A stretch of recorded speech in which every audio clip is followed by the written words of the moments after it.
শহীদ বুদ্ধিজীবী দিবসে জাতির শ্রেষ্ঠ সন্তানদের স্মরণ। প্রথম প্রহরে ঢাকা বিশ্ববিদ্যালয় মোমবাতি প্রজ্বলন। বুদ্ধিজীবী স্মৃতিসৌধে শ্রদ্ধা জানাবেন প্রধান উপদেষ্টা।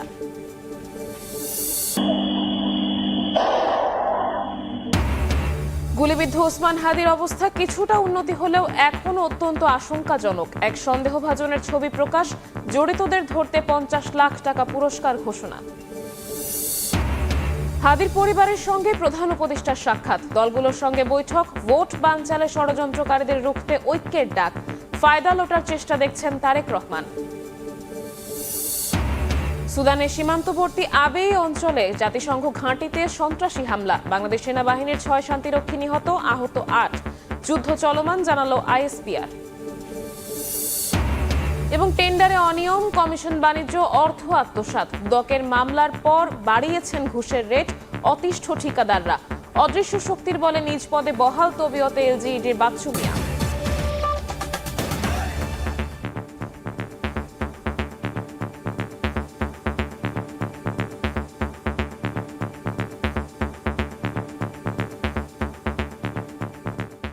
ভোরের সময়ের সঙ্গে আছি আমি শবনব নিবিড়। আজ 14 ডিসেম্বর, শহীদ বুদ্ধিজীবী দিবস। 1971 সালের এই দিনে বিজয়ের মাত্র 2 দিন আগে বাঙালি বুদ্ধিজীবীদের ধরে নিয়ে হত্যা করে পাকিস্তানি হানাদার বাহিনী। বিশ্লেষকরা মনে করেন তাত্ত্বিক ও বুদ্ধিবৃত্তিক চর্চার মাধ্যমে জাতির মুক্তির আকাঙ্ক্ষা জাগরণে বড় ভূমিকা রাখেন শহীদ বুদ্ধিজীবীরা। এখন আবারও মননশীলতার চর্চা হুমকিতে পড়ছে বলে মনে করেন অনেকে। আশরাফুল ইসলামের ছবিতে ফারুক ভূঁইয়া রবিনের রিপোর্ট। ঝরে না, কিন্তু তার মানে যে আমাদের হৃদয়ে রক্তক্ষরণ হয় না তা কিন্তু না।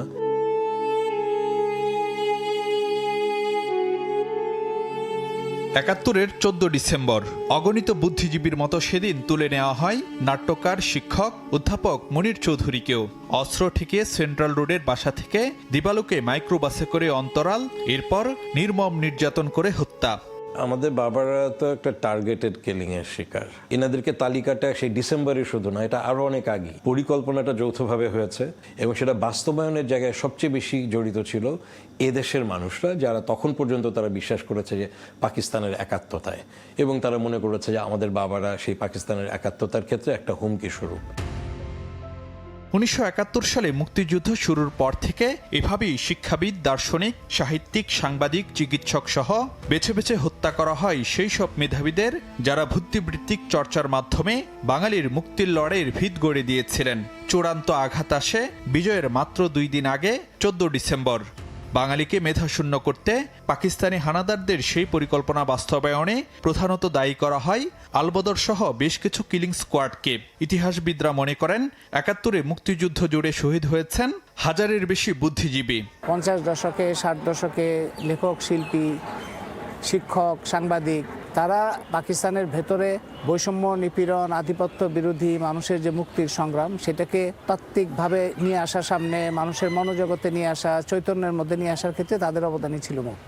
সেই 47-এর পর থেকেই এক ধরনের মোহভঙ্গ হয়েছে। দেখা যাচ্ছে যে ভাষার উপরে আক্রমণ হচ্ছে, সংস্কৃতির উপরে আক্রমণ হচ্ছে, রবীন্দ্রনাথ, নজরুলের টানাপোড়েন হচ্ছে, রবীন্দ্রনাথকে নিষিদ্ধ করার চেষ্টা করা হচ্ছে। সেইটার প্রত্যুত্তর তারা বিভিন্নভাবে দিয়েছেন। তো রাজনীতিবিদরা একভাবে দিয়েছেন তাদের মতো করে, বুদ্ধিজীবীরাও দিয়েছেন তাদের মতো করে। তবে লাল সবুজ পতাকায় মিশে আছে যাদের আত্মত্যাগ, সেই শহীদ বুদ্ধিজীবীদের স্বপ্ন আকাঙ্ক্ষা কতটা পূর্ণতা পেল স্বাধীনতার 5.5 দশক পরও তাড়া করে সেই প্রশ্ন।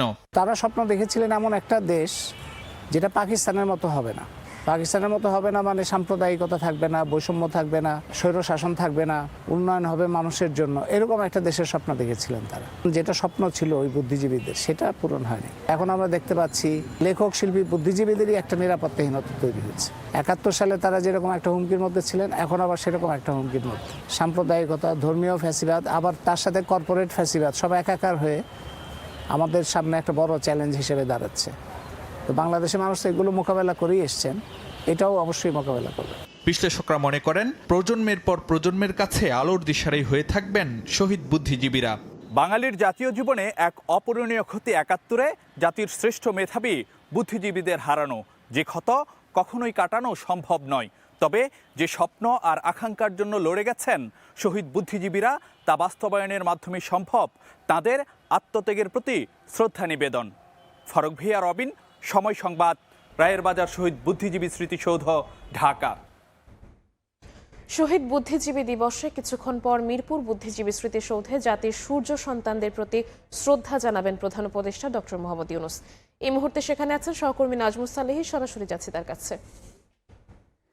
সালেহী, আর অল্প কিছুক্ষণ সময়ের পরেই জাতির শ্রেষ্ঠ সন্তান বুদ্ধিজীবীদের স্মরণের রাষ্ট্রীয় আনুষ্ঠানিকতা শুরু হবে।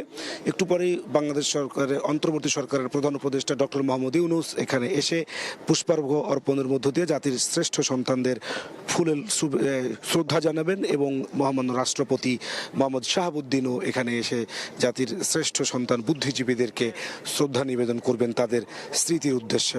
1971 সালে বাংলাদেশের অভ্যুদয়ের সময় একেবারে যখন বিজয়ের দ্বার প্রান্তে বাংলাদেশ, ঠিক সেই মুহূর্তে জাতির শ্রেষ্ঠ সন্তান বুদ্ধিজীবীদেরকে ধরে ধরে তুলে নিয়ে আসা হয় বাসা থেকে, তারপরে তাদেরকে আসলে দেশের হত্যা করা হয়। উদ্দেশ্য ছিল বাঙালি জাতিকে একেবারে মেধাশূন্য করা এবং জাতির যেই অগ্রযাত্রা সেটাকে যাতে আসলে বাধাগ্রস্ত করা যায়। একেবারে বিজয় সুনিশ্চিত যখন বাঙালির, তখন এই ধরনের হত্যাযজ্ঞ চালিয়ে বাঙালি জাতিকে মেধাশূন্য করার চেষ্টা চালানো হয়। কিন্তু 5 দশকে বাংলাদেশ বিভিন্ন সূচকে এগিয়েছে।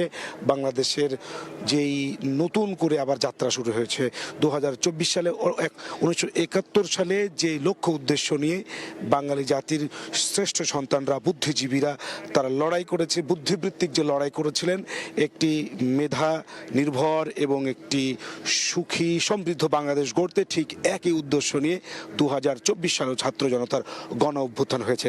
1971কে পুঁজি করে 24 পথে যে যাত্রা, সেই যাত্রা বাংলাদেশের পথ বুদ্ধিজীবীদের রেখে যাওয়া আদর্শ এবং তাদের চেতনাকে সামনে নিয়ে নতুন প্রজন্ম এগিয়ে যাবে, এমনটাই প্রত্যাশা করছেন সাধারণ মানুষ। অনেকেই ভোরের আলো ফোটার আগেই যারা আমন্ত্রিত হয়েছে এখানে, তাদের মধ্যে অনেকেই রয়েছেন বীর মুক্তিযোদ্ধা সহ বিভিন্ন শ্রেণী পেশার মানুষ। আমরা দেখেছি তারা একটু একটু করে সামনের দিকে এগিয়ে আসছেন। রাষ্ট্রপতি মোহাম্মদ শাহাবুদ্দিন এবং প্রধান উপদেষ্টা ডক্টর মোহাম্মদ ইউনূসের সেই পুষ্পার্ঘ্য অর্পণের পর সাধারণ মানুষের জন্য সেটি উন্মুক্ত করে দেওয়া হবে এবং সেই উন্মুক্ত হওয়ার সঙ্গে সঙ্গে সাধারণের ভালোবাসার এই স্মৃতি আসলে এই বেদি ভরে উঠবে সাধারণের ভালোবাসায়। এবং আজকে ঢল নামবে এই বুদ্ধিজীবী স্মৃতিসৌধে এবং বাঙালি জাতির শ্রেষ্ঠ সন্তান বুদ্ধিজীবীদেরকে বাঙালি জাতি আজকে বিনম্র শ্রদ্ধায় স্মরণ করবে। তারই আনুষ্ঠানিকতা একেবারে শেষ পর্যায়ে চলছে।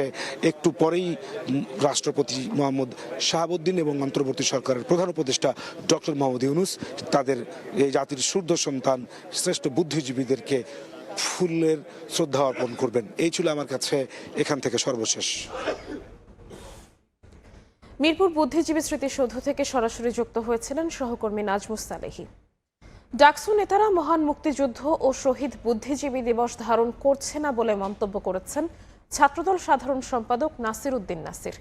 শহীদ বুদ্ধিজীবী দিবস স্মরণে রোববার প্রথম প্রহরে ঢাকা বিশ্ববিদ্যালয়ের স্মৃতি চিরন্তনে ফুল দিয়ে শ্রদ্ধা নিবেদন ও মোমবাতি প্রজ্বলন করে ছাত্রদল। এ সময় ছাত্রদল সাধারণ সম্পাদক অভিযোগ করেন, ঢাকা বিশ্ববিদ্যালয়ে যথাযথ মর্যাদায় বুদ্ধিজীবী দিবস পালন করা হচ্ছে না। ঢাবি ছাত্রদলের আয়োজিত এই কর্মসূচিতে নেতাকর্মীদের পাশাপাশি সাধারণ শিক্ষার্থীরাও অংশ নেন।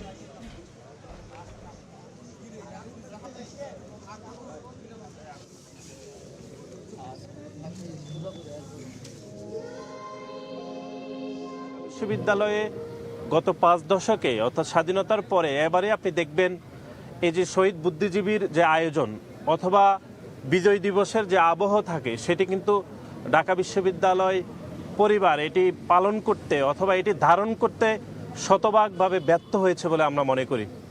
এবং অনেকেই বলছেন যে এই গণ অভ্যুত্থান পরবর্তী সময়ে এরকম এক ধরনের আবহ এটি নিঃসন্দেহে দুর্ভাগ্যজনক।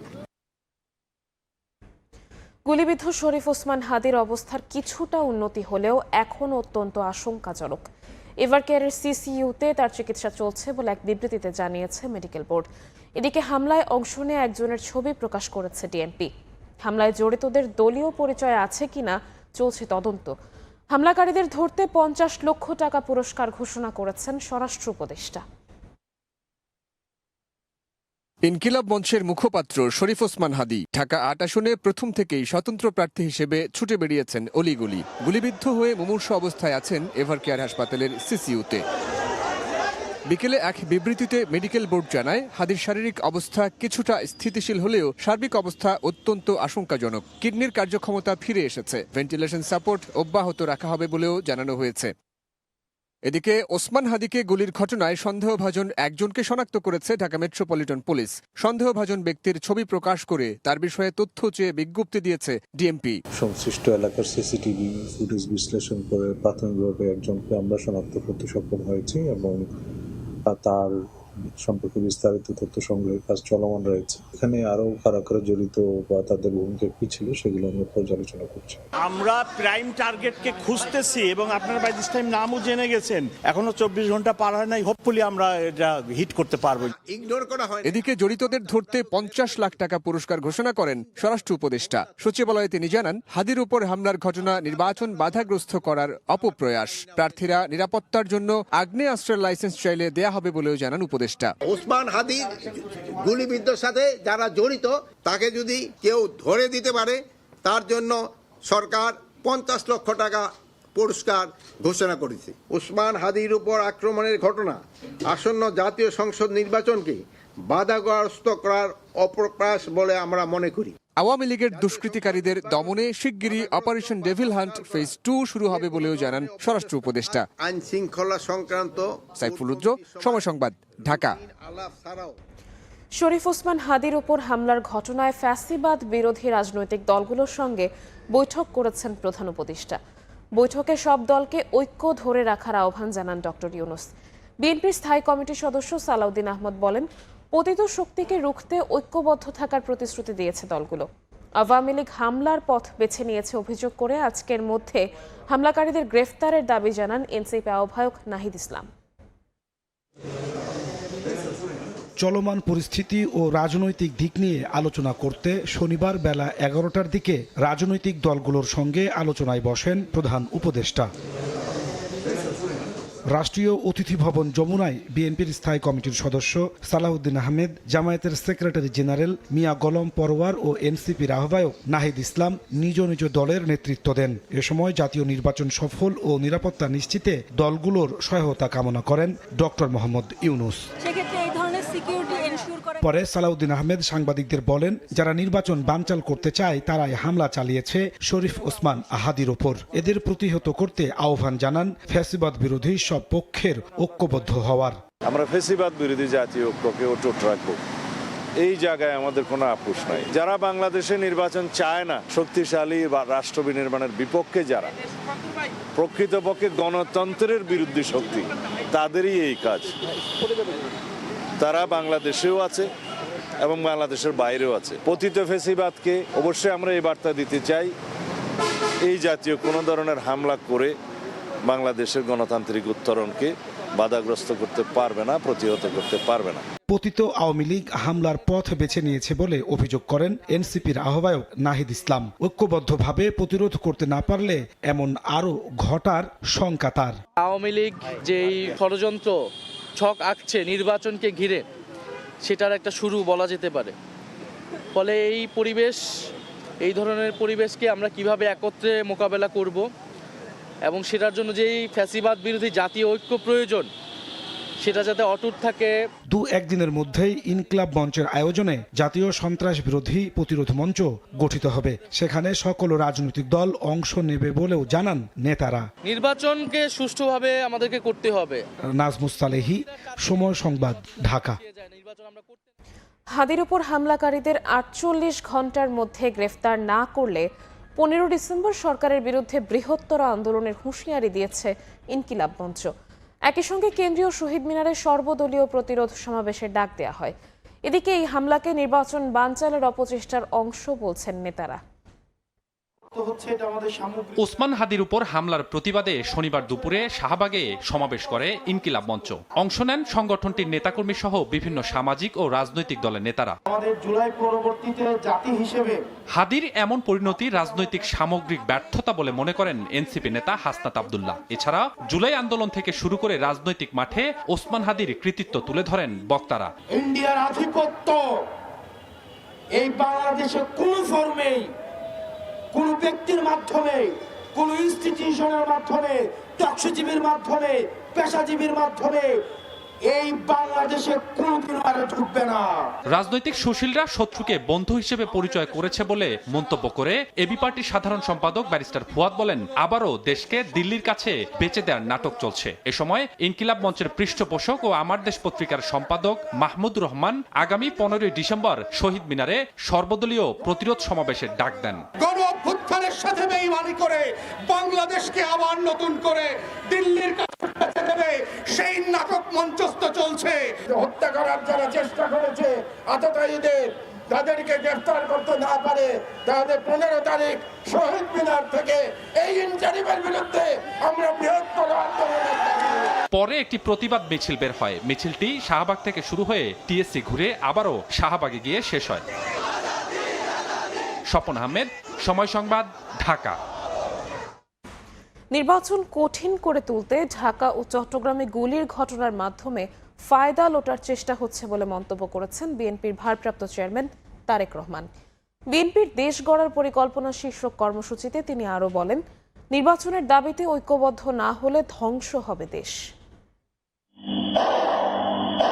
ঢাকা ৮ আসনে সম্ভাব্য প্রার্থী ইনকিলাব মঞ্চের মুখপাত্র ওসমান হাদি গুলিবিদ্ধ হওয়ার ঘটনায় দেশজুড়ে ক্ষোভ, উদ্বেগ আর উৎকণ্ঠা। রাজধানীর ফার্মগেটে কৃষিবিদ ইনস্টিটিউটে বিএনপির দেশ গড়ার পরিকল্পনা শীর্ষক কর্মসূচিতে উঠে আসে এ প্রসঙ্গ। আলোচনায় গুলির ঘটনাকে ফায়দা লোটার চেষ্টা হিসেবে দেখছেন দলের ভারপ্রাপ্ত চেয়ারম্যান। গতকাল অত্যন্ত দুর্ভাগ্যজনক একটি ঘটনা ঘটিয়েছে যে কোনো একটি মহল। তার কিছুদিন আগে আমরা দেখেছি চট্টগ্রামে আমাদের একজন প্রার্থীর উপরে একই রকম ঘটনা ঘটেছে। এই ঘটনাগুলা দিয়ে কেউ কোনো ফায়দা লোটার চেষ্টা করছে। নির্বাচন নিয়ে নিজের অতীত শঙ্কার কথা মনে করিয়ে দেন তারেক রহমান। বলেন, ঐক্যবদ্ধ না হলে ধ্বংস হবে দেশ।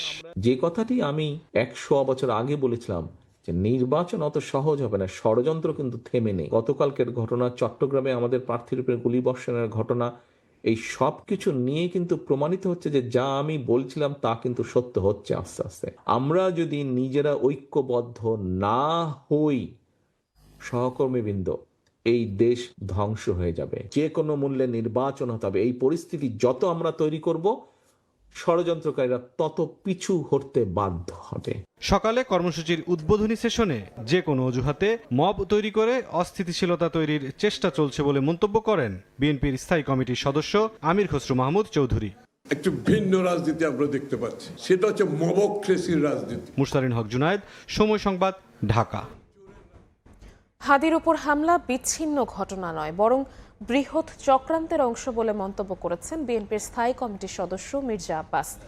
দুপুরে ঢাকা ৮-এর সম্ভাব্য প্রার্থী ওসমান হাদি এবং চট্টগ্রাম ৮-এর এরশাদুল্লাহর উপর হামলার প্রতিবাদে নয়াপল্টনে ঢাকা মহানগর দক্ষিণ বিএনপির বিক্ষোভ সমাবেশে কথা বলেন তিনি। এ সময় দলটির সিনিয়র যুগ্ম মহাসচিব রুহুল কবির রিজভী বলেন, যারা মব কালচার তৈরি করেছে এই ভয়ঙ্কর ষড়যন্ত্রের নায়ক তারা।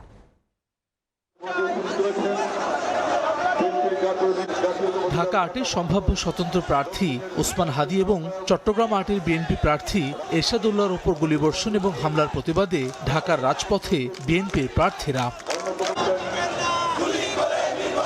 শনিবার দুপুরে ঢাকা মহানগর দক্ষিণ বিএনপি আয়োজিত সমাবেশ ও বিক্ষোভ মিছিলে যোগ দেন দলটির বিপুল সংখ্যক নেতাকর্মী। মিছিলের আগে বিক্ষোভ সমাবেশে বিএনপি সিনিয়র যুগ্ম মহাসচিব রুহুল কবির রিজভী বলেন, যারা মব কালচার তৈরি করেছে এই ভয়ঙ্কর ষড়যন্ত্রের নায়ক তারা। হাদির উপর হামলাকারীদের দৃষ্টান্তমূলক শাস্তি দাবি করেন তিনি। আমরা লড়াই করলাম ডেমোক্রেসির জন্য, আর 5ই আগস্টের পরে আপনারা প্রতিষ্ঠা করলেন মবক্রেসি। জনগণের কাছে এখন স্পষ্ট এই ভয়ঙ্কর ষড়যন্ত্রের নায়ক হচ্ছে তারা, যেটা এখন প্রকাশিত হচ্ছে। বিএনপি স্থায়ী কমিটির সদস্য মির্জা আব্বাস বলেন, হাদির ওপর হামলা বিচ্ছিন্ন ঘটনা নয়, বরং বৃহৎ চক্রান্তের অংশ। হাদির উপর আক্রমণ কিন্তু বিচ্ছিন্ন কোনো ঘটনা নয়। এর আগে চট্টগ্রামে সদরক আক্রমণ করেছিল, এখন হাদির উপর আক্রমণ। আমি বলতে চাই এটা একটি বৃহৎ চক্রান্তের ক্ষুদ্র একটি অংশ। ৭১ সালে যে কঠিন সময় আমরা পার করেছি, আজকে ২৫ সালেও তার চেয়ে বড় সাংঘাতিক সময়, বড় মারাত্মক সময় আমরা এখন পার করছি। সমাবেশে বিএনপি নেতারা বলেন, একটি গুপ্ত রাজনৈতিক দল হামলার ঘটনাকে ভিন্ন খাতে প্রবাহিত করতে ষড়যন্ত্র করছে। সঠিক সময়ে নির্বাচন আয়োজনে সবাইকে ঐক্যবদ্ধ হওয়ার আহ্বান জানান তারা। অনেক রকম ষড়যন্ত্র হচ্ছে নির্বাচনকে বানচাল করে দেওয়ার জন্য। রাজধানী ছাড়াও একই দাবিতে নাটোর, বাগেরহাট সহ দেশের বিভিন্ন স্থানে প্রতিবাদ সমাবেশ করেছেন বিএনপি নেতাকর্মীরা। হাসান ওয়ালি, সময় সংবাদ, ঢাকা। 25 ডিসেম্বর দেশে ফিরছেন বিএনপির ভারপ্রাপ্ত চেয়ারম্যান তারেক রহমান। অংশ নেবেন জাতীয় নির্বাচনে। তার সঙ্গে আসবেন মেয়ে জাইমা রহমান। এরই মধ্যে তার বাসভবন ও অফিসের সংস্কার কাজ প্রায় শেষ। বাবার সঙ্গেই ঢাকায় ফেরার কথা রয়েছে একমাত্র সন্তান ব্যারিস্টার জাইমা রহমানের। বিএনপির ভারপ্রাপ্ত চেয়ারম্যানের নিরাপত্তায় সরকার সব ব্যবস্থা নেবে বলে জানিয়েছেন স্বরাষ্ট্র উপদেষ্টা। আহমেদ সালেহিনের বিশেষ রিপোর্ট। গুঞ্জন আর শঙ্কা কাটিয়ে অবশেষে আগামী 25 ডিসেম্বর দেশের মাটিতে পা রাখতে যাচ্ছেন বিএনপির ভারপ্রাপ্ত চেয়ারম্যান তারেক রহমান। তিনি দেশে এসে কোথায় থাকবেন সেটিও কিন্তু এখন নির্ধারিত, অর্থাৎ গুলশান এভিনিউর 196 নম্বর বাড়িতে থাকবেন তিনি, এবং সেই বাড়ির সংস্কার কার্যক্রম চলছে দীর্ঘদিন ধরেই। দেয়ালের শুভ্র রং, কাঁটাতারের বেড়া আর নিরাপত্তায় সিসিটিভি ক্যামেরা বসানো হয়েছে বাড়ির চারপাশে। সর্বোচ্চ নিরাপত্তা নিশ্চিতে পুলিশ বক্স বসানো অনেকটা শেষ। ছোট গেট বদলে লাগানো হয়েছে বড় করেই। ভেতরে চলছে বাকি সংস্কারের কাজ। বিএনপির ভারপ্রাপ্ত চেয়ারম্যান তারেক রহমান দেশে ফিরে যে বাড়িতে উঠবেন সেই বাড়ি ঘিরে চলছে শেষ মুহূর্তের প্রস্তুতি।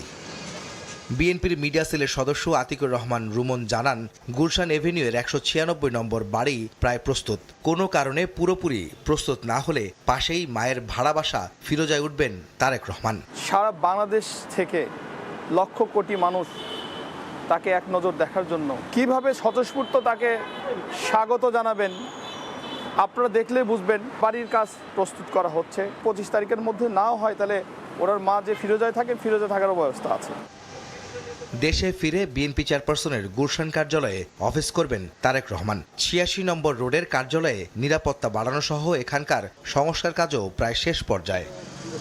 25 ডিসেম্বর তারেক রহমান ঢাকায় ফেরা উপলক্ষে কোটি মানুষের উপস্থিতির সম্ভাবনা দেখছেন আতিকুর রহমান রুমন। তিনি জানান, ভারপ্রাপ্ত চেয়ারম্যানের স্ত্রী ডাক্তার জুবাইদা রহমান ইতিমধ্যে ঢাকায় আছেন। তাদের একমাত্র কন্যা সন্তান ব্যারিস্টার জাইমা রহমানও বাবার সঙ্গে দেশে ফিরতে পারেন। ডক্টর জুবাইদা রহমান উনি তো অলরেডি তার শাশুড়ির সেবার জন্য বেশ কিছুদিন অবস্থান করছেন, আজকে 8-10 দিন হয়ে গেছে। জাইমা রহমান কি আসবেন? একান্তই ব্যক্তিগত ব্যাপার, তবে আশা প্রকাশ করছি সেই আসবেন। এদিকে সচিবালয়ে স্বরাষ্ট্র উপদেষ্টা জানান, তারেক রহমানের নিরাপত্তা নিয়ে কোনো শঙ্কা নেই, সব ধরনের ব্যবস্থা নেবে সরকার। তার নিরাপত্তার ব্যাপারে কোনো শঙ্কা নাই। তার নিরাপত্তার ব্যাপারে যত ধরনের প্রস্তুতি নেওয়ার আমরা নিব এবং তার নিরাপত্তা আমরা দিব। সূত্র বলছে, লন্ডন সময় 24 ডিসেম্বর সন্ধ্যা 6:20 বিমান বাংলাদেশ এয়ারলাইন্সের একটি ফ্লাইটে ঢাকার উদ্দেশ্যে রওনা দেবেন তারেক রহমান। বাংলাদেশ সময় 25 ডিসেম্বর সকাল 9:30 ঢাকার মাটিতে পা রাখতে পারেন 17 বছর নির্বাসিত থাকা বিএনপির ভারপ্রাপ্ত চেয়ারম্যান। 2008 সালের 11 সেপ্টেম্বর চিকিৎসার জন্য যুক্তরাজ্যে যান তারেক রহমান। এরপর আওয়ামী লীগ সরকার ক্ষমতায় এলে দেশে ফেরা হয়নি বিএনপির এই শীর্ষ নেতার। আহমেদ সালেহিন, সময় সংবাদ, ঢাকা। ভোরের সময় আরও থাকছে, কর্পোরেট সুশাসন ছাড়া ভেঙে পড়া অর্থনীতি সুসংহত করা সম্ভব নয় বলছে আইসিএসবি। দক্ষতাকে যথাযথ কাজে লাগানোর তাগিদ, উৎসাহ দিতে বিশেষ স্বীকৃতি দিতে জাতিসংঘ ঘাঁটিতে সন্ত্রাসী হামলায় বাংলাদেশ সেনাবাহিনীর 6 শান্তিরক্ষী নিহত হয়েছেন। আহত হয়েছেন আরও 8 জন। পরিস্থিতি এখনও অস্থিতিশীল বলে জানিয়েছে বাংলাদেশ সেনাবাহিনী। হামলার ঘটনায় গভীর শোক প্রকাশ করেছেন প্রধান উপদেষ্টা ডক্টর মোহাম্মদ ইউনূস। সুদানের মাটিতে সন্ত্রাসী হামলায় প্রাণ হারালেন বাংলাদেশি সেনারা। বাংলাদেশ সেনাবাহিনীর আন্তঃবাহিনী জনসংযোগ পরিদপ্তর ISPR জানায়, সুদানের আবিয়েতে জাতিসংঘের একটি ঘাঁটিতে সশস্ত্র হামলায় কয়েকজন বাংলাদেশি শান্তিরক্ষী নিহত হন। হামলায় আহত হন আরও অনেকে। আহতদের উদ্ধারের পর চিকিৎসা দেয়া হচ্ছে। এলাকায় সংঘর্ষ চলমান থাকায় পরিস্থিতি এখনও অনিরাপদ বলে জানানো হয়। বাংলাদেশ সেনাবাহিনীর ফেসবুক পোস্টে বলা হয়েছে, আহত শান্তিরক্ষীদের চিকিৎসা ও উদ্ধার কার্যক্রম অব্যাহত রয়েছে। প্রয়োজনীয় সব ধরনের সহায়তা নিশ্চিত করতে কাজ করছে কর্তৃপক্ষ। পরিস্থিতি অনুযায়ী পরবর্তী তথ্য জানানো হবে বলে উল্লেখ করা হয়। এদিকে হামলার ঘটনায় গভীর শোক প্রকাশ করেছেন বাংলাদেশের অন্তর্বর্তী সরকারের প্রধান উপদেষ্টা অধ্যাপক মোহাম্মদ ইউনূস। বলেন, শান্তি ও স্থিতিশীলতা প্রতিষ্ঠায় দায়িত্ব পালনকালে নিহত শান্তিরক্ষীদের আত্মত্যাগ গর্বের হলেও তা অত্যন্ত বেদনাদায়ক। তিনি নিহতদের আত্মার মাগফিরাত কামনা করেন এবং আহতদের দ্রুত সুস্থতা কামনা করেন। প্রধান উপদেষ্টা জানান, আহত শান্তিরক্ষীদের সর্বোচ্চ চিকিৎসা নিশ্চিত করতে জাতিসংঘকে অনুরোধ জানানো হয়েছে। সরকার এই কঠিন সময়ে নিহতদের পরিবারের পাশে থাকবে বলেও আশ্বাস দেন তিনি। একই সঙ্গে হামলাকে শান্তি ও মানবতার বিরুদ্ধে গুরুতর অপরাধ হিসেবে উল্লেখ করে শান্তিরক্ষীদের নিরাপত্তা জোরদারের আহ্বান জানান। সাদিয়া তাসনিম, সময়। দেখছেন ভোরের সময়।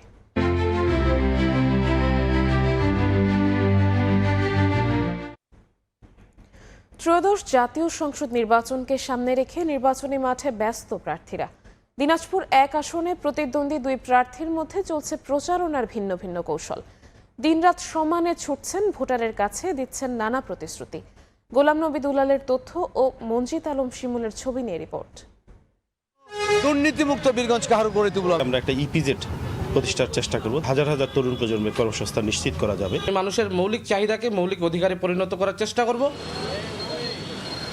দিনাজপুর 1 আসনে বিএনপি থেকে মনোনীত প্রার্থী কৃষক দলের নির্বাহী সদস্য মঞ্জুরুল ইসলাম মঞ্জুর সঙ্গে মূলত প্রতিদ্বন্দ্বিতা হবে জামাত ইসলামের প্রার্থী মতিউর রহমানের। 2 প্রার্থীর নির্বাচনী প্রচারণার উত্তাপ ছড়াচ্ছে মাঠে ঘাটে, বাজারে, চায়ের স্টলে। বিগত সরকারের সময় উন্নয়ন বঞ্চিত এই অঞ্চলের মানুষের ভাগ্য পরিবর্তনে কাজ করার প্রতিশ্রুতি দিয়েছে বিএনপি প্রার্থী মঞ্জুরুল ইসলাম মঞ্জু। বিগত সরকারের আমলে আমাদের সবচেয়ে বড় সমস্যা ছিল এখানে দুর্নীতি, অন্যায়, টাকার বিনিময়ে সব উন্নয়ন কাজে আমি বিশ্বাস করি যে প্রথম কাজটা হবে আমাকে সততার সাথে, কোনো রকম ঘুষের বিনিময়ে যেন না হয় কোনো কাজ, দুর্নীতির বিনিময়ে কোনো কাজ না হয়, সম্পূর্ণ দুর্নীতিমুক্ত বীরগঞ্জকে আরো গড়ে তুলব ইনশাআল্লাহ। দাঁড়িপাল্লা প্রতীকে লড়ছেন জামাতের প্রার্থী ছাত্র শিবিরের সাবেক সভাপতি মতিউর রহমান। ভোটারদের দাঁড়ে দাঁড়ে গিয়ে ভোট প্রার্থনা করছেন।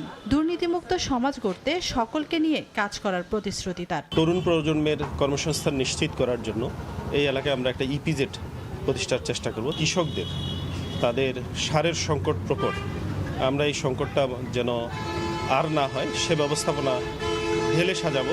এনসিপি ক্ষমতায় গেলে জনগণের ভাগ্য উন্নয়নে কাজ করবে। দলগতভাবে আমরা মানুষকে আশ্বস্ত করতে চাই না, আমরা মানুষের জন্য কাজ করতে চাই। আমরা মানুষকে কাজের মাধ্যমে বিশ্বাস করাতে চাই যে এনসিপি শুধুমাত্র প্রতিশ্রুতি দেওয়ার একটি দল না, এনসিপি মানুষের জন্য কাজ করার একটি দল। এলাকার উন্নয়নে কাজ করবেন এমন যোগ্য প্রার্থীকে বেছে নেওয়ার কথা জানান ভোটাররা। যে কোনো দলে আসুক তারা উন্নয়ন চায় এবং আমাদের মতো দিন মজুরদের যেন তাদের কর্মর ব্যবস্থা করে দেয়। সেই সমস্ত প্রার্থী হওয়া উচিত যারা দেশের জন্য দশের জন্য কাজ করবে। আমার ভোট আমি দিব সুস্থ ভালো লোকে গিয়ে দিব। আসন্ন ত্রয়োদশ জাতীয় সংসদ নির্বাচনে দিনাজপুরের 6টি আসনে ভোটার বৃদ্ধি পেয়েছে 1,37,652 জন। দ্বাদশ জাতীয় সংসদ নির্বাচনে দিনাজপুরে ভোটার ছিল 25,09,331 জন। বর্তমানে ভোটার বৃদ্ধি পেয়ে দাঁড়িয়েছে 26,46,983 জন। জেলায় পুরুষ ভোটার 13,22,310 জন, নারী ভোটার 13,24,651 জন ও তৃতীয় লিঙ্গের ভোটার সংখ্যা 22 জন। সময় সংবাদ, দিনাজপুর। সাগরপাড়ের জেলা পটুয়াখালীতে বইছে নির্বাচনী হাওয়া। সম্ভাব্য প্রার্থীদের নাম ঘোষণার পর থেকেই চলছে সভা সমাবেশ আর গণসংযোগ। জামায়াত সহ কয়েকটি দল 4টি আসনে প্রার্থী ঘোষণা করলেও বিএনপি ঘোষণা করেছে 3টিতে। ভোটারদের প্রত্যাশা সংঘাত মুক্ত সুষ্ঠু নির্বাচন। মনির হোসেনকে সঙ্গে নিয়ে শিকদার জাবির হোসেনের রিপোর্ট।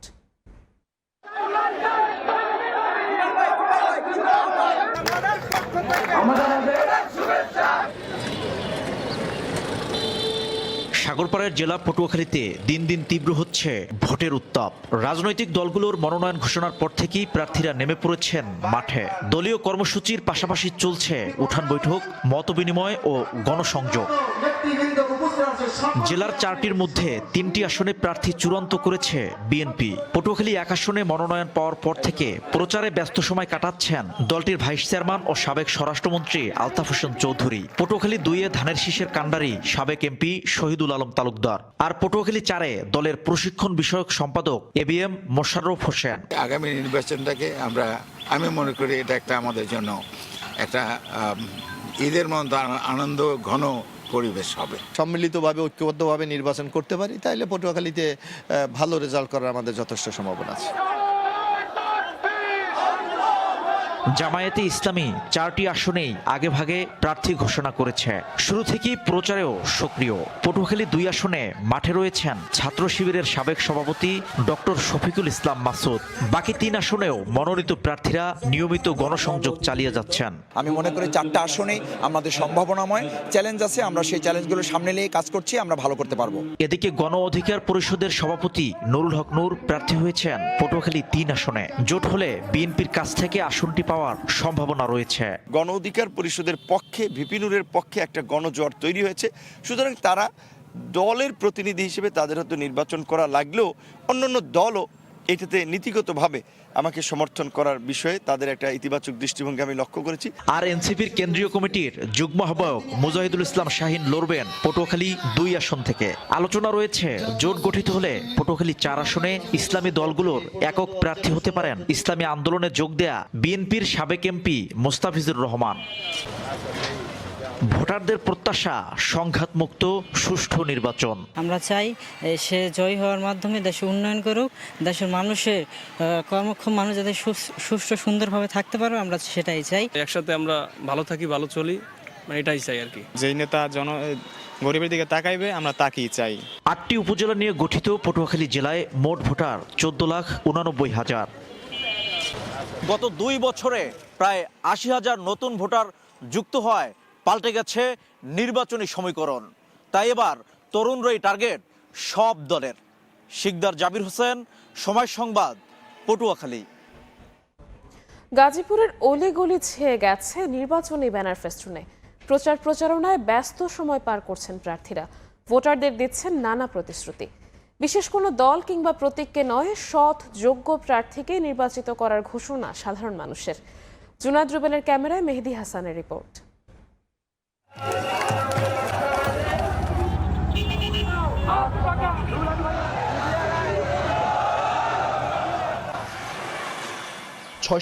বর্গমাইলের গাজীপুর বরাবরই জাতীয় রাজনীতির গুরুত্বপূর্ণ ভূমিকায়। নির্বাচন ঘনিয়ে এলেই সেই উত্তাপ ছড়ায় কয়েক গুণ। গত 1.5 দশকে এই অঞ্চলে আওয়ামী লীগের শক্ত অবস্থান থাকলেও এবারের নির্বাচনে দলটির অনুপস্থিতি জন্ম দিয়েছে নতুন সমীকরণ।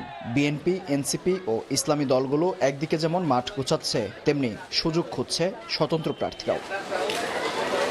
কাগজে কলমে এই জেলার জনসংখ্যা 44 লাখ হলেও বাস্তবে এখানে বসবাস করছেন 70 লাখেরও বেশি মানুষ। তাই তো নগরবাসীর রয়েছে নানা চাওয়া না পাওয়ার গল্প। পরিকল্পিত নগরায়ন, পরিবেশ রক্ষা, উন্নত শিক্ষা চিকিৎসা ব্যবস্থা, মাদক নিয়ন্ত্রণ আর অপরাধ দমনে কঠোর পদক্ষেপের কথাই তুলে ধরছেন বাসিন্দারা। এবারে যারা ক্ষমতায় আসবে তারা সেই আস্থা এবং বিশ্বাসটা রাখবে। জনগণকে যেন ধোঁকা না দেওয়া হয়, একটি নিরাপদ সমাজ আমরা প্রত্যাশা করি। এদিকে গণসংযোগ, লিফলেট বিতরণ ও সভা সমাবেশে দিন কাটছে বিভিন্ন দলের মনোনীত প্রার্থীদের। কর্মী সমর্থকদের নিয়ে দিনরাত চষে বেড়াচ্ছেন অলিগলি। তরুণদের ভোট টানতে কর্মসংস্থান নিশ্চিতের আশ্বাস আর আধুনিক শিক্ষা ব্যবস্থার পাশাপাশি পরিকল্পিত নগরায়নের আশ্বাস দিচ্ছেন ইসলামী দলগুলোর প্রার্থীরা।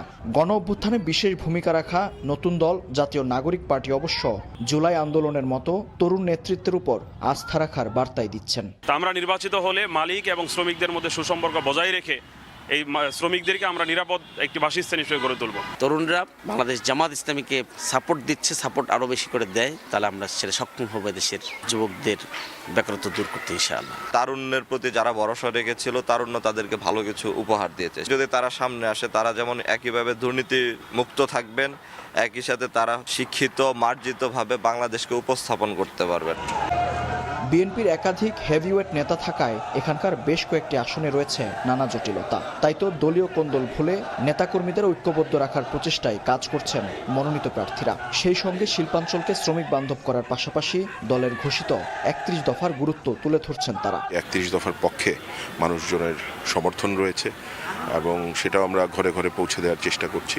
জেলা নির্বাচন অফিসের সবশেষ তথ্য মতে শিল্পনগরী গাজীপুরে মোট ভোটার 26,13,629 জন, যার মধ্যে পুরুষ ভোটার 13,09,919 জন আর নারী ভোটার 13,03,710 জন। আসন্ন নির্বাচনে এই জেলায় বিভিন্ন দল থেকে নির্বাচনে প্রায় অর্ধশত প্রার্থী প্রতিদ্বন্দ্বিতা করবেন।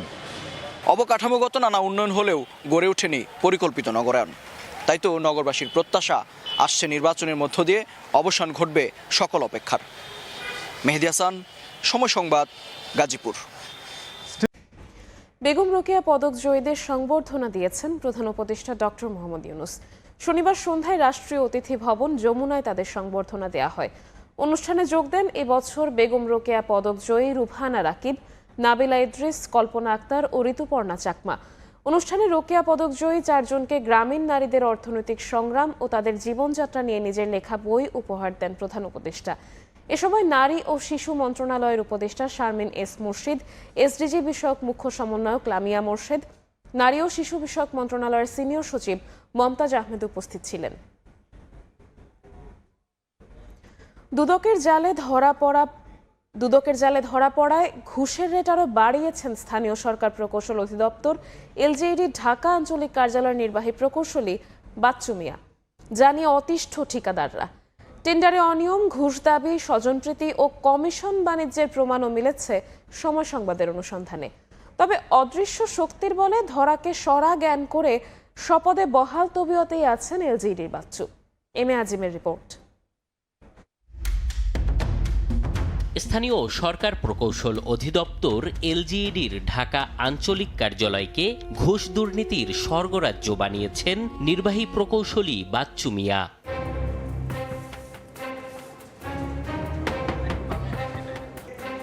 সময় সংবাদের হাতে আসে অসংখ্য নথিপত্র, যা বিশ্লেষণ করলে দেখা যায় টেন্ডার আহ্বান থেকে শুরু করে কাজ প্রদান আর অর্থ মঞ্জুরি প্রতিটি ক্ষেত্রেই কমিশন বাণিজ্য, অনিয়ম আর দুর্নীতি করছে নির্বাহী প্রকৌশলী বাচ্চু মিয়া। এবার যা একে একে উপস্থাপন করব আমরা। রাজধানীর গাবতলী এলাকা, এখানে একটি প্রাথমিক বিদ্যালয় তৈরি করছে এলজিইডি। সরজমিনে দেখা যায় গাবতলী সরকারি প্রাথমিক বিদ্যালয়টির কাজ এখনো চলছে, কিন্তু ভবনটির কাজ সম্পন্ন দেখিয়ে 1,22,00,000 টাকা আত্মসাৎ করেছেন বাচ্চু মিয়া ও ঠিকাদারি প্রতিষ্ঠান। চাঞ্চল্যকর এই ঘটনার প্রমাণ মিলেছে দুদকের তদন্তেও। তাদের করা মামলায় উল্লেখ করা হয়েছে, কাজ না করে টাকা আত্মসাৎ করতে সরকারি ক্ষমতার অপব্যবহার করে জাল জালিয়াতির মাধ্যমে ভুয়া মেজারমেন্ট বুক তৈরি করেন বাচ্চু মিয়া। আর সে মেজারমেন্ট বুক দিয়েই কাজ না করে টাকা তুলে নেয় ঠিকাদারি প্রতিষ্ঠান। আর এই সুযোগটি করে দিয়ে নিজের কমিশন বাগিয়ে নেন বাচ্চু মিয়া। দুদকের মামলার পর এখন তড়িঘড়ি করে সেন্টারিং না খুলেই একই সাথে দেয়া হয়েছে 3টি ছাদের ঢালাই। তার মধ্যেই চলছে ইটের গাঁথুনি, প্লাস্টার ও বৈদ্যুতিক পাইপলাইন স্থাপনের কাজ। চাইছে তাড়াহুড়া করে ঢালাই দেওয়ার জন্য, কইছে তাড়াতাড়ি করা, ওই জন্য 200 টাকার মাল দিছে, মাল দিয়া ঢালাই করছে। কিন্তু শাটারিং আপনার খোলে না, শাটারিং করে শাটারিং। নির্বাহী প্রকৌশলী বাচ্চু মিয়ার এক হোয়াটসঅ্যাপ চ্যাটের স্ক্রিনশট আসে সময় সংবাদের হাতে, যেখানে দেখা যায় টেন্ডারের আগে অর্থের বিনিময়ে গোপন দর সরবরাহ করছেন তিনি। বাচ্চু মিয়া ঘুষের টাকা তোলেন তালিকা করে, টাকা না দিলে করেন হেনস্থা, যার প্রমাণ সময় সংবাদের হাতে আসা এক অডিও ক্লিপ। ইদানিং সময়ে কিছু টুকির জায়গায় টাকা আমি নিচ্ছি, কারণ আমার টাকার দরকার হচ্ছে, বিভিন্ন জায়গায় খরচ। কোন কোন ঠিকাদার টাকা দিচ্ছে, কে দেয় নেই, ওইসব ঠিকাদারের নাম্বার, মোবাইল নাম্বার এইগুলা দিয়ে আমি বলছি, একটা এখানে ভুল ত্রুটি পাবা, সাথে সাথে আমাকে জানাবা। নির্বাহী প্রকৌশলী হওয়ার পর নামে বেনামে লাইসেন্স করে কোটি কোটি টাকার কাজ বাগিয়ে নেন বাচ্চু মিয়া নিজেই। তার আপন ছোট ভাই শহীদুল ইসলাম সুমনের নামে করেছেন 2টি লাইসেন্স। কাজের নামে প্রায় কোটি টাকার বরাদ্দ দেয়া হয় সে প্রতিষ্ঠান দুটোকেও। লাইসেন্সের ঠিকানা ধরে এবার আকাশ প্লাজায় সময় সংবাদ। পুরো ভবন ঘুরেও মেলেনি মোহনা ও মাহমুদ এন্টারপ্রাইজ নামের কোনো ঠিকাদারি প্রতিষ্ঠান।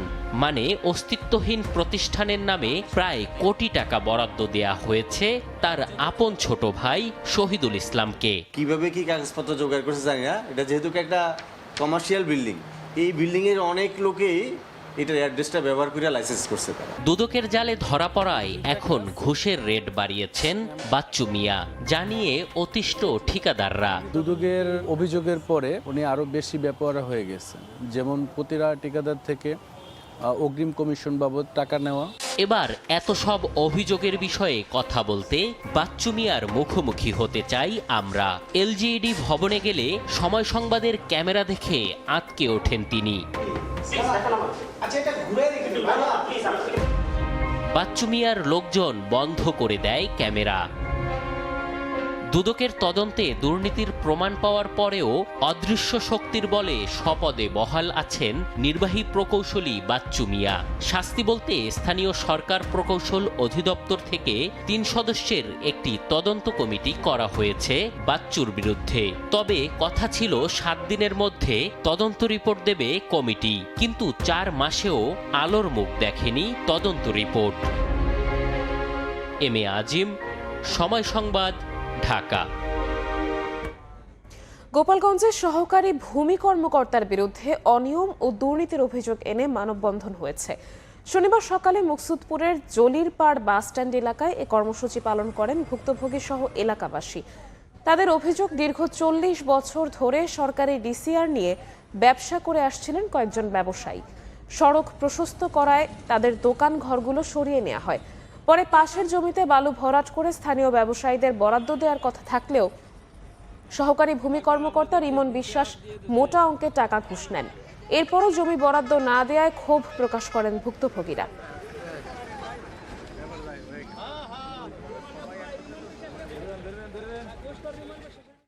ভোরের সময় আরও থাকছে। বাল্যবিয়ের শিকার হচ্ছে চা বাগানের 46% কিশোর কিশোরী। 18 বছরের আগেই বাবা মা হচ্ছে 22.2 অর্থনৈতিক চাপে কারণ ইউনিসেফের জরিপ। এদিকে শরীফ ওসমান হাদির ওপর হামলায় জড়িতদের পালানো ঠেকাতে সীমান্তগুলোতে সতর্কতা জারি করা হয়েছে। এই মুহূর্তে বেনাপোল সীমান্তে আছেন সহকর্মী আজিজুল হক। বিস্তারিত জানতে সরাসরি যাচ্ছি তার কাছে। আজিজ, তফসিল ঘোষণার ঠিক পরের দিন অর্থাৎ গত শুক্রবার ঢাকা 8 আসনের সম্ভাব্য প্রার্থী এবং ইনকিলাব মঞ্চের মুখপাত্র ওসমান হাদি তিনি নির্বাচনী প্রচার চালানোর সময় তার উপর সন্ত্রাসীরা গুলি করে এবং তিনি বর্তমানে গুরুতর আহত অবস্থায় হাসপাতালে মৃত্যুর সাথে পাঞ্জা লড়ছে। ইতিমধ্যে প্রশাসন হত্যাকারী চেষ্টা সন্দেহে 2 জনকে শনাক্ত করেছে। তবে এই ঘটনার 48 ঘন্টা পেরিয়ে গেলেও এখনো পর্যন্ত কেউ গ্রেপ্তার হয়নি। তবে অপরাধীরা যাতে কোনোভাবে সীমান্ত পথ অতিক্রম করে ভারতে পালাতে না পারে, তাতে আমরা দেখতে পেয়েছি দেশের বিভিন্ন সীমান্তে নিরাপত্তা জোরদার করা হয়েছে। আমরা কথা বলেছি যশোর 49 ব্যাটালিয়নের অধিনায়কের সাথে। তিনি আমাদেরকে বলেছেন বেনাপোল সীমান্ত পথে যাতে কোনোভাবে এই সমস্ত অপরাধীরা পালাতে না পারে, তার জন্য সন্দেহভাজন বিভিন্ন যে সীমান্তগুলো আছে সেই সীমান্তে তারা নিরাপত্তা জোরদার করেছেন। এছাড়া ওসমান হাদির হত্যা চেষ্টাকারীরা ছাড়াও যাতে অন্যান্য অপরাধীরা সীমান্ত পথে পালাতে না পারে তার জন্য বিজিবি যে টহল সেটা জোরদার রেখেছেন বলে তিনি আমাদেরকে জানিয়েছেন। এছাড়া আমরা দেখতে পেয়েছি যে বেনাপোল ইমিগ্রেশন রুটে কিন্তু বিভিন্ন সময় দেখা গেছে যারা বিভিন্ন অপরাধী আছেন তারা বিভিন্ন কৌশলে কিন্তু ভারতে পালিয়ে গেছেন। গত 1.5 বছরে প্রায় 30 জনকে এ ধরনের আসামিকে বেনাপোল যে ইমিগ্রেশন পুলিশ আছে তারা কিন্তু আটক করেছে। ফলে ইমিগ্রেশন রুটেও কিন্তু ভারতে পালানোর সুযোগকে অবহেলা করা যায় না, যার কারণে কিন্তু ইমিগ্রেশন রুটে কিন্তু নিরাপত্তা জোরদার করা হয়েছে। ইমিগ্রেশনের ওসি আমাকে জানিয়েছেন ইমিগ্রেশন রুটে যাত্রীর ছদ্মবেশে যাতে কোনোভাবে অপরাধীরা ভারতে পালাতে না পারে তার জন্য কিন্তু ইমিগ্রেশনের পুলিশের সতর্কতা জারি করা হয়েছে। এছাড়া আমরা দেখতে পেয়েছি পোর্ট থানা পুলিশ কিন্তু বিজিবি এবং অন্যান্য যে আইন শৃঙ্খলা বাহিনী আছে তাদের সাথে সমন্বয় করে কিন্তু অপরাধীদের পালানো ঠেকাতে তারাও কিন্তু তাদের যে নিরাপত্তা ব্যবস্থা ব্যবস্থা সেটি জোরদার করেছেন। তো এই ছিল বেনাপোল স্থল বন্দর থেকে ওসমান হাদি হত্যা চেষ্টাকারীরা যাতে কোনোভাবে ভারতে পালাতে না পারে তার জন্য যে নিরাপত্তা ব্যবস্থা সীমান্তে জোরদার করা হয়েছে সে তার সর্বশেষ। বেনাপোল থেকে সরাসরি যুক্ত হয়েছিলেন সহকর্মী আজিজুল হক।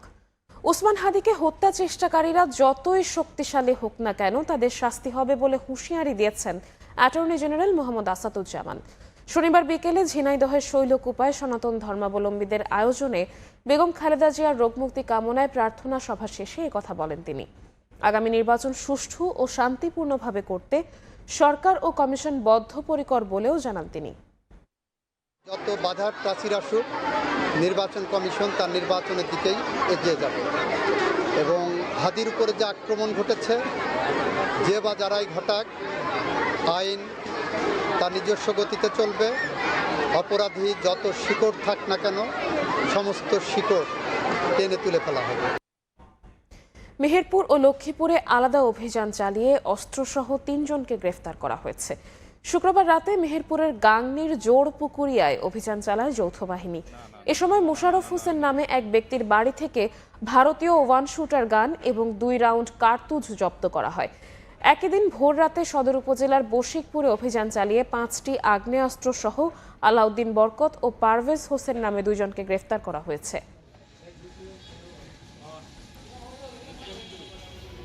কর্পোরেট সুশাসন ছাড়া দেশের ভেঙে পড়া আর্থিক খাত সুসংহত করা সম্ভব নয় বলে মনে করেন institute of chartered secretaries of Bangladesh ICSB। আর তা নিশ্চিতে কোম্পানি সচিবদের দক্ষতাকে যথাযথ কাজে লাগানোর তাগিদ দিচ্ছে সরকারি সংস্থাটি। এই সুশাসন নিশ্চিতে যে ব্যয় হয় তার চেয়ে বেশি ফিরে আসে মুনাফা হয়ে, এমন পর্যবেক্ষণ সাবেক উপদেষ্টা ডক্টর হোসেন জিলুর রহমানের। এজন্য ভালো কোম্পানিকে উৎসাহ দিতে বিশেষ স্বীকৃতি দেওয়ার পরামর্শ তার। সাইফুল ইসলামের রিপোর্ট। কোম্পানিতে সুশাসন না থাকলে কি হয়? এর উত্তর দেশের দুর্দশাগ্রস্ত ব্যাংকগুলোর দিকে তাকালেই সহজেই বোঝা যায়। নিয়মনীতির তোয়াক্কা না করে ঋণ দেওয়ার পর ফেরত আসেনি আর। এর ফলে যেমন ধসে গেছে কয়েকটি ব্যাংকের আর্থিক ভিত্তি, তেমনি গেছে আমানতকারীর জমানো সম্বলও। শুধু ব্যাংক খাত নয়, অর্থনীতির লাইফলাইনে থাকা উৎপাদন ও সেবা খাতের প্রতিটি কোম্পানির জন্য একই সতর্কতা। সুশাসন চর্চার মাধ্যমে স্বচ্ছতা ও জবাবদিহির সংস্কৃতি অর্জন করতে না পারলে বিনিয়োগকারীদের আস্থা অর্জন সম্ভব নয়। কোম্পানিগুলিকে আমরা to encourage to promote the compliance of the corporate governance এবং OECD corporate governance guideline comply করার জন্য সুশাসন প্রতিষ্ঠার জন্য আমরা ICSB থেকে প্রথম এটা প্রতিষ্ঠা করি। এই অ্যাওয়ার্ডিং প্রসেসটা প্রত্যেক বছর অনুষ্ঠিত হয় এবং এখানে আমরা বর্তমানে এবছর 14টা ক্যাটাগরি আছে। কর্পোরেট সুশাসনকে উজ্জীবিত করতে ভালো কোম্পানিকে বিশেষ স্বীকৃতি দেওয়ার পরামর্শ তত্ত্বাবধায়ক সরকারের সাবেক এই উপদেষ্টার। আপনারা যদি ভালো করেন আপনাদের জন্য একটা পাবলিক অ্যাকনলেজমেন্ট, এটা অ্যাওয়ার্ড দেওয়া মানে তো হচ্ছে এক ধরনের পাবলিক অ্যাকনলেজমেন্ট হলো। আরেকটা হচ্ছে ওদের ঘাটতি, যারা পারলো না তাদের উপর একটু চেষ্টা করা যে তারা কেন পারলো না, তাদের মার্কস হয়তো একটু কম, সেটা আরও কীভাবে উন্নত করা যায়। এই অর্থনীতিবিদের পর্যবেক্ষণ, কোম্পানিতে সুশাসন প্রতিষ্ঠায় যে অর্থ ব্যয় হয় তার চেয়ে বেশি ফেরত আসে মুনাফা হয়ে। সুষ্ঠু প্রক্রিয়ার মধ্যে হলে বিজনেসও কিন্তু আরও ভালো করতে পারে। তারা ইনভেস্টারের কনফিডেন্স পাবে, তারা ইনভেস্টমেন্ট পাবে এবং তাদের সমাজের মধ্যে তাদের রেপুটেশনটা আরও ভালো হবে। সুতরাং এটা বাড়তি খরচের কোনো বিষয় নয়, বরং এটা একটা যেটা বলে আমরা কমপ্লায়েন্ট। আর্থিক খাতের সুশাসন নিশ্চিতে গেল 1 যুগ ধরে institute of chartered secretaries of Bangladesh ICSB পুঁজিবাজারে তালিকাভুক্ত সেরা কোম্পানিগুলোকে অ্যাওয়ার্ড দিয়ে আসছে। আগামী 15 ডিসেম্বর রাজধানীর একটি হোটেলে বসবে এর 12তম আসর। সাইফুল ইসলাম, সময় সংবাদ, ঢাকা। 6 মাসের মধ্যে গেল সপ্তাহে সর্বনিম্ন দৈনিক লেনদেন দেখল ঢাকার পুঁজিবাজার। যদিও বেড়েছে বাজার মূলধন ও প্রধান সূচক। এ সময় তালিকাভুক্ত 21 খাতের মধ্যে 12টিতেই কমেছে দৈনিক গড় লেনদেন। সপ্তাহ জুড়ে দাম বৃদ্ধিতে আধিপত্য ছিল জেড ক্যাটাগরির কোম্পানির। সব মিলিয়ে সপ্তাহ ব্যবধানে শেয়ার শূন্য বিও অ্যাকাউন্টের সংখ্যা বেড়েছে 2000-এর বেশি। চলতি বছরে 22 জুন ঢাকার পুঁজিবাজারে লেনদেন হয়েছিল 271 কোটি 70 লাখ টাকা। এরপর উত্থান পতনের সময় পার করলেও গেল সপ্তাহের প্রথম দিন তার থেকেও কম লেনদেন হয়েছে ডিএসসিতে। লেনদেন হয়েছে 267 কোটি 70 লাখ টাকা। যদিও পরের 4 দিনও ওঠানামার মধ্যে শেষ কার্যদিবস হাতবদল হয় 463 কোটি 76 লাখ টাকা শেয়ার। দৈনিক লেনদেনে অস্থির ভাবের মধ্যেই সপ্তাহ শেষে দেশের প্রধান পুঁজিবাজারে মূলধন বেড়েছে 1606 কোটি 19 লাখ টাকা। প্রধান সূচকে যোগ হয়েছে 77.26 পয়েন্ট। খাতভিত্তিক লেনদেনের চিত্রে দেখা যাচ্ছে তালিকাভুক্ত 21 খাতের মধ্যে বন্ড, আর্থিক খাত, সিরামিক ও পাটসহ 12টিতে কমেছে দৈনিক গড় লেনদেন। তবে ঘুরে দাঁড়িয়েছে ব্যাংক ও টেলিকম খাত।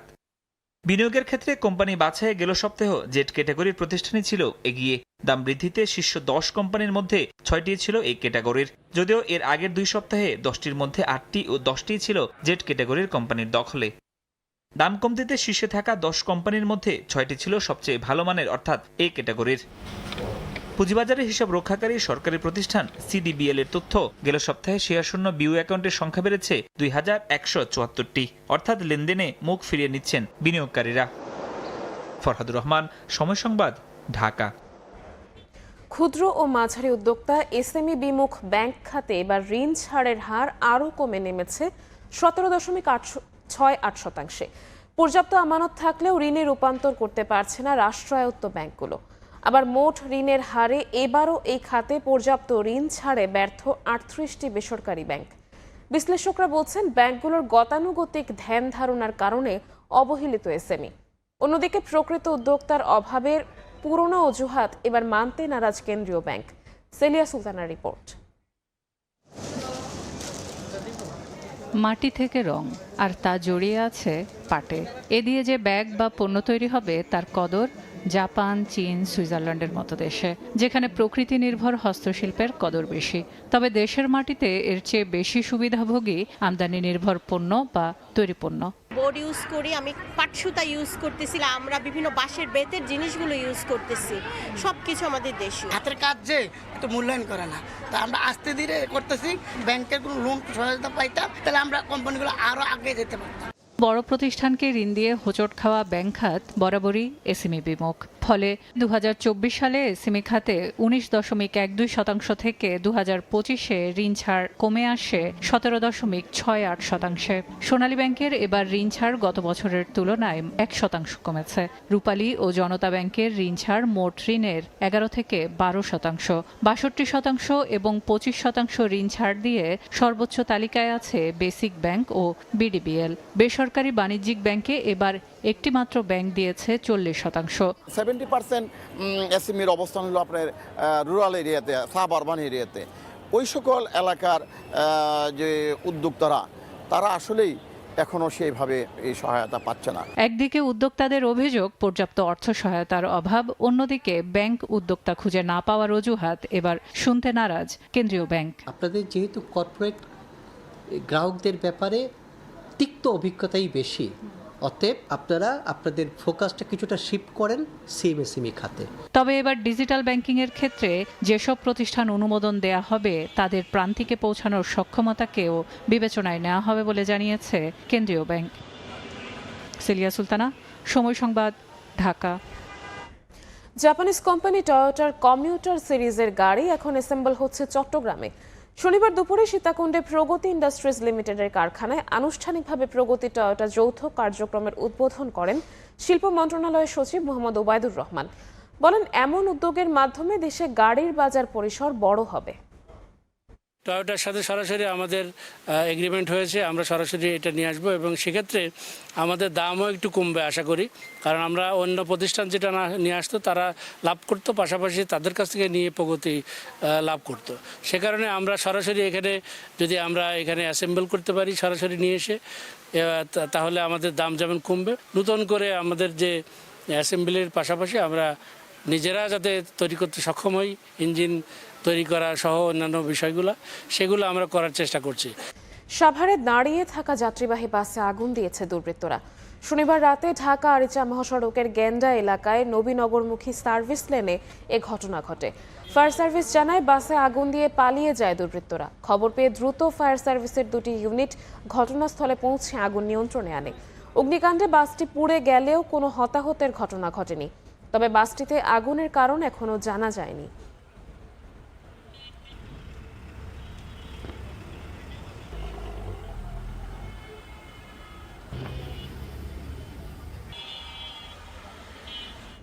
বাগেরহাটের মোংলায় ইজি বাইকের ধাক্কায় ব্যবসায়ীর মৃত্যু হয়েছে।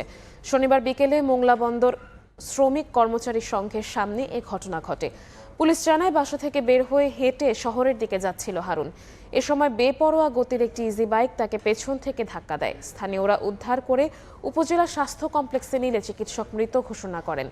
এ ঘটনায় ইজি বাইক ও চালককে আটক করেছে পুলিশ।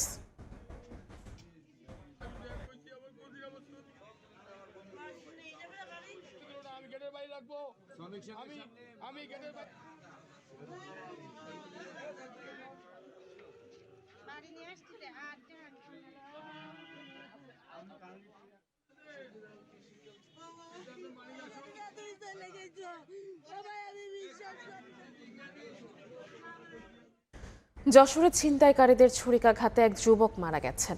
শনিবার বিকেলে সদরের পাগলাদাহ গ্রামে এ ঘটনা ঘটে। পুলিশ জানায় পূর্ববিরোধের জেরে স্থানীয় আমিনুল, মিরাজ, ইরান আলিফের বাগবিতণ্ডা হয়। এর এক পর্যায়ে মিরাজ শহীদকে ছুরিকাঘাত করে। গুরুতর আহত অবস্থায় সদর হাসপাতালে নিলে তাকে চিকিৎসক মৃত ঘোষণা করেন।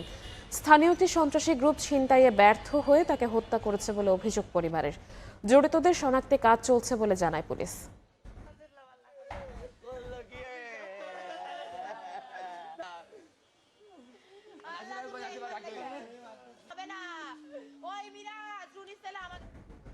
ভোরের সময় ছিল আমার কাছে। পরবর্তী সংবাদগুলো জানাতে যুক্ত হচ্ছেন সহকর্মী কাজল আব্দুল্লাহ।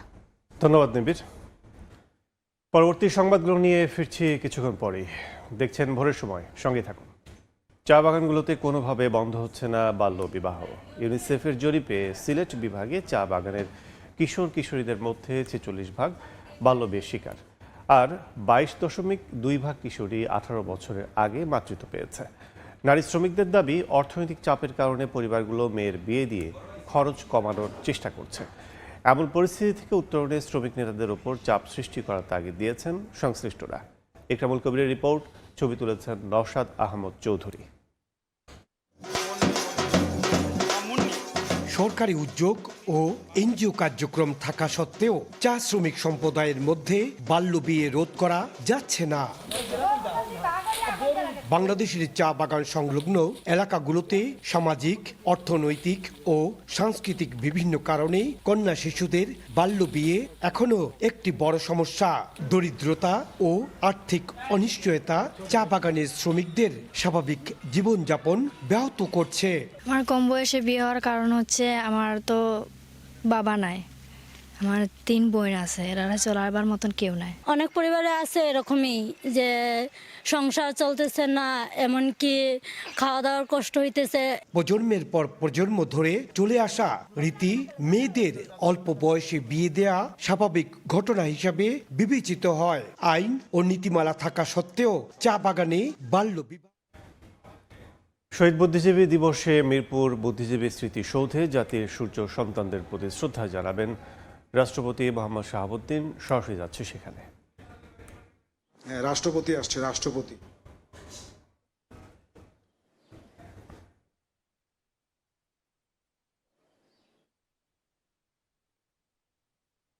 রাষ্ট্রপতি মোহাম্মদ শাহাবুদ্দিন মিরপুরের শহীদ বুদ্ধিজীবী সমাধিস্থলে এসে পৌঁছেছেন এবং সেখানে তিনি বেদিতে শ্রদ্ধা জানানোর জন্য এগিয়ে আসছেন। তাকে কয়েকজন উপদেষ্টা এখানে আসার পর তাকে রিসিভ করেছেন এবং তাকে স্বাগত জানানো হয়েছে। তিনি এখন সামনের দিকে এগিয়ে আসছেন বেদির দিকে এবং তিনি শ্রদ্ধা নিবেদন করবেন। তার শ্রদ্ধা নিবেদনের সময় সকাল 7টায়। তিনি আস্তে আস্তে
বুদ্ধিজীবী দিবসের প্রথম প্রহরে সকাল 7:05 জাতির পক্ষ থেকে রাষ্ট্রপতি শাহাবুদ্দিন আহমেদ তিনি একটু আগেই শহীদ বুদ্ধিজীবী স্মৃতিসৌধে পুষ্পার্ঘ্য অর্পণ করেছেন। জাতির পক্ষ থেকে তিনি রাষ্ট্রীয় আনুষ্ঠানিকতার শুরুতে তিনি শ্রদ্ধা জানিয়েছেন। 71-এ বাঙালি জাতির শহীদ বীর বুদ্ধিজীবীদের। এরপরে রাষ্ট্রপতি এখন সেখান থেকে প্রস্থান করছেন এবং যাওয়ার পথে তিনি আসলে এইখানে যেই মুক্তিযোদ্ধারা এসেছেন তিনি তাদের সঙ্গে আসলে কৌশল বিনিময় করছেন। মোহাম্মদ শাহাবুদ্দিন এইখানে এসে এক পুষ্পস্তবক অর্পণ করার পর উপস্থিত কর্মকর্তাদের সঙ্গে তিনি কৌশল বিনিময় করছেন এবং যাওয়ার পথে তিনি আসলে আগত মুক্তিযোদ্ধাদের সঙ্গে তিনি কৌশল বিনিময় করছেন।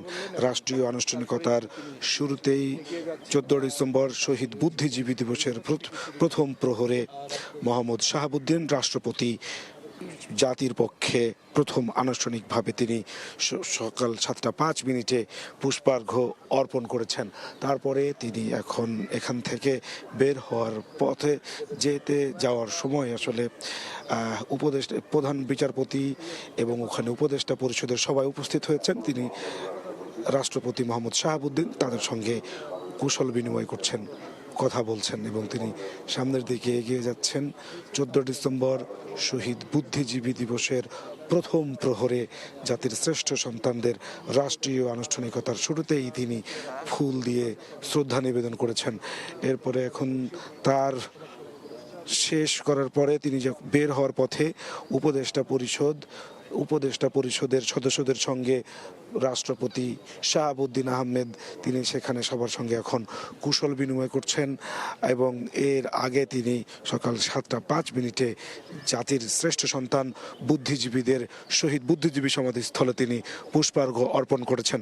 1971 সালের 14 ডিসেম্বর বিজয় দিবসের মাত্র 2 দিন আগে বাঙালি জাতিকে মেধাশূন্য করতে বর্বর পাকিস্তানি সেনাবাহিনী এবং এদেশীয় তাদের দোসররা বাংলাদেশের শ্রেষ্ঠ সন্তান বুদ্ধিজীবীদেরকে বাসা থেকে তুলে নিয়ে যাওয়া হয় এবং তাদেরকে হত্যা করা হয়। এই জাতির বীর সন্তানদেরকে আজকে শ্রদ্ধা বনত চিত্তে সমগ্র জাতি শ্রদ্ধার সঙ্গে তাদের স্মরণ করছে। 14 ডিসেম্বর শহীদ বুদ্ধিজীবী দিবসের প্রথম প্রহরে রাষ্ট্রীয় আনুষ্ঠানিকতার প্রথমেই রাষ্ট্রপতি মোহাম্মদ শাহাবুদ্দিন জাতির সেই সূর্য সন্তানদেরকে বিনম্র শ্রদ্ধায় তিনি স্মরণ করলেন পুষ্পস্তবক অর্পণের মধ্য দিয়ে। এরপরে সকাল 7টার পরে তিনি এখন বের হয়ে যাচ্ছেন। তার যে আনুষ্ঠানিকতা তিনি সম্পন্ন করেছেন। যাওয়ার পথে বিভিন্ন পর্যায়ের কর্মকর্তা, প্রধান বিচারপতি, সেনা প্রধান এবং অন্যান্য যে উপদেষ্টা পরিষদের সদস্যবৃন্দ রয়েছেন তিনি তাদের সঙ্গে কুশল বিনিময় করছেন। এরপরে আসলে প্রধান উপদেষ্টা ডক্টর মোহাম্মদ ইউনূস তিনি পুষ্পার্ঘ্য অর্পণ করবেন, জাতির সূর্য সন্তানদেরকে শ্রদ্ধা জানাবেন। আমরা দেখতে পাচ্ছি রাষ্ট্রপতি মোহাম্মদ শাহাবুদ্দিন তিনি গাড়িতে উঠে যাচ্ছেন, তাকে বহনকারী গাড়িতে তিনি ইতিমধ্যে উঠে বসেছেন এবং গাড়িটি আসলে বের হলেই আমরা দেখতে পাচ্ছি তার পেছনে প্রধান উপদেষ্টা ডক্টর মোহাম্মদ ইউনূসের প্রবেশ করার কথা রয়েছে, তিনিও চলে এসেছেন। আমরা সেটাই আসলে জানতে পারছি। 71 মহান স্বাধীনতার যুদ্ধে যারা বুদ্ধিবৃত্তিক আন্দোলনের মধ্য দিয়ে বাঙালি জাতিকে মুক্তির পথ দেখানোর কথা ছিল, 71 পরবর্তী সময়ে স্বাধীন বাংলাদেশকে গড়তে যাদের মেধা এবং শ্রম অনেক বেশি দেওয়ার কথা ছিল এবং আজকে তারা যদি বেঁচে থাকতো তাহলে এই 54-55 বছরের ইতিহাসের যে বাংলাদেশ তার যাত্রাপথটা হয়তো ভিন্ন হতে পারত। আমরা মেধা, মনন এবং অনন্য জায়গায় পৌঁছাতে পারতাম। সেটি টের পেয়ে আসলে বিজয় সুনিশ্চিত জেনেই পাক হানাদার বাহিনী 1971 সালের 14 ডিসেম্বর এদেশের বুদ্ধিজীবী শ্রেষ্ঠ সন্তানদেরকে তুলে নিয়ে যায় তাদের বাসা থেকে এবং হত্যা করা হয়। তার মধ্য দিয়ে বাঙালি জাতিকে মেধাশূন্য করার অপচেষ্টা অপপ্রয়াস তারা চালিয়েছিল। জাতির সেই সূর্য সন্তানদের আজ ভোরের আলো ফোটার আগেই তাদেরকে শ্রদ্ধা জানাতে রাষ্ট্রীয় আনুষ্ঠানিকতার প্রথম প্রহরে রাষ্ট্রপতি মোহাম্মদ শাহাবুদ্দিন জাতির শ্রেষ্ঠ সন্তানদেরকে ফুল দিয়ে শ্রদ্ধা জানিয়েছেন এবং তিনি ইতিমধ্যেই এখান থেকে প্রস্থান করেছেন। তিনি তাকে বহনকারী গাড়িটি বঙ্গভবনের উদ্দেশ্যে আবার দিয়েছেন। এর পর এখানে পুষ্পস্তবক অর্পণ করবেন প্রধান উপদেষ্টা ডক্টর মোহাম্মদ ইউনূস। তারপরে বিভিন্ন শ্রেণী পেশার মানুষের জন্য সেটি আসলে উন্মুক্ত করে দেওয়া হবে এই স্মৃতিসৌধ। তারপরে ঢল নামবে মানুষের, এই স্মৃতির বেদি ছেয়ে যাবে শ্রদ্ধা আর ভালোবাসার পুষ্পস্তবক এবং পুষ্পের ভালোবাসায়। জাতি সেই অপেক্ষা করছে তার শ্রেষ্ঠ সন্তানদেরকে শ্রদ্ধা জানানোর জন্য। আমরা দেখতে পাচ্ছি যে সকাল থেকে আসলে উপদেষ্টা পরিষদের সবাই এখানে এসে উপস্থিত হয়েছেন। আছেন প্রধান বিচারপতি এবং সেনাপ্রধানকেও আমরা দেখতে পেয়েছি। রাষ্ট্রপতি মোহাম্মদ শাহাবুদ্দিন তার আনুষ্ঠানিকতা শেষ করে ইতিমধ্যেই এখান থেকে প্রস্থান করেছেন এবং এখন একটু পরেই অন্তর্বর্তী সরকারের প্রধান উপদেষ্টা ডক্টর মোহাম্মদ ইউনূসের শ্রদ্ধার্ঘ্য নিবেদনের কথা রয়েছে। এখানে বিভিন্ন শ্রেণী পেশার মানুষকে যখন সকাল 8টার পর উন্মুক্ত করে দেওয়া হবে শ্রদ্ধা জানানোর জন্য, তারপরে আসলে জাতির এই সূর্য সন্তানদেরকে শ্রদ্ধা জানাতে মানুষের ঢল নামবে এখানে এবং প্রতি বছরের মতো মানুষ আবেগ উচ্ছ্বাস আর ভালোবাসায় স্মরণ করবে তার শ্রেষ্ঠ সন্তানদের। 1971 সালের মহান মুক্তিযুদ্ধের একেবারে বিজয়ের দ্বার প্রান্তে যখন বাঙালি, তখনই তার শ্রেষ্ঠ সন্তানদেরকে হত্যার নীল নকশা আঁকে পাকিস্তানি বর্বর পাকিস্তান হায়নার দল এবং তাদের এদেশীয় দোসররা। বাঙালি জাতির বুদ্ধিজীবী শ্রেষ্ঠ সন্তানদেরকে বাসা থেকে তুলে নিয়ে যাওয়া হয় এবং তাদের হত্যা করা হয়।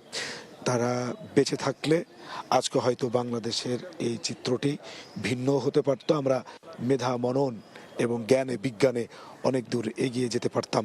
যারা স্বাধীন বাংলাদেশের জন্য বুদ্ধিবৃত্তিক লড়াই করেছেন, যারা বাংলাদেশ স্বাধিকার আন্দোলনে বিভিন্ন সহযোগিতা করেছেন, একদিকে রণাঙ্গনের যোদ্ধা যারা তারা তো যুদ্ধ করেছেন, অন্যদিকে এই বীর শহীদরা যারা মূলত বুদ্ধিবৃত্তিক আন্দোলনে নেতৃত্ব দিয়েছেন এবং তা বাংলাদেশকে স্বাধীন বাংলাদেশ যাতে আর সামনের দিকে মাথা তুলে দাঁড়াতে না পারে, যাতে আর সামনের দিকে এগিয়ে যেতে না পারে, এই জন্য বর্বর পাকিস্তান বাহিনী তাদের বাঙালি জাতিকে মেধাশূন্য করার অপচেষ্টা অপপ্রয়াস চালায় এবং তারা হচ্ছে বাংলাদেশের শিক্ষক, সাংবাদিক, বুদ্ধিজীবী, চিকিৎসক, বিভিন্ন শ্রেণী পেশার বুদ্ধিজীবীদেরকে বাড়ি থেকে ঘর থেকে তুলে নিয়ে আসে এবং তাদেরকে হত্যা করে।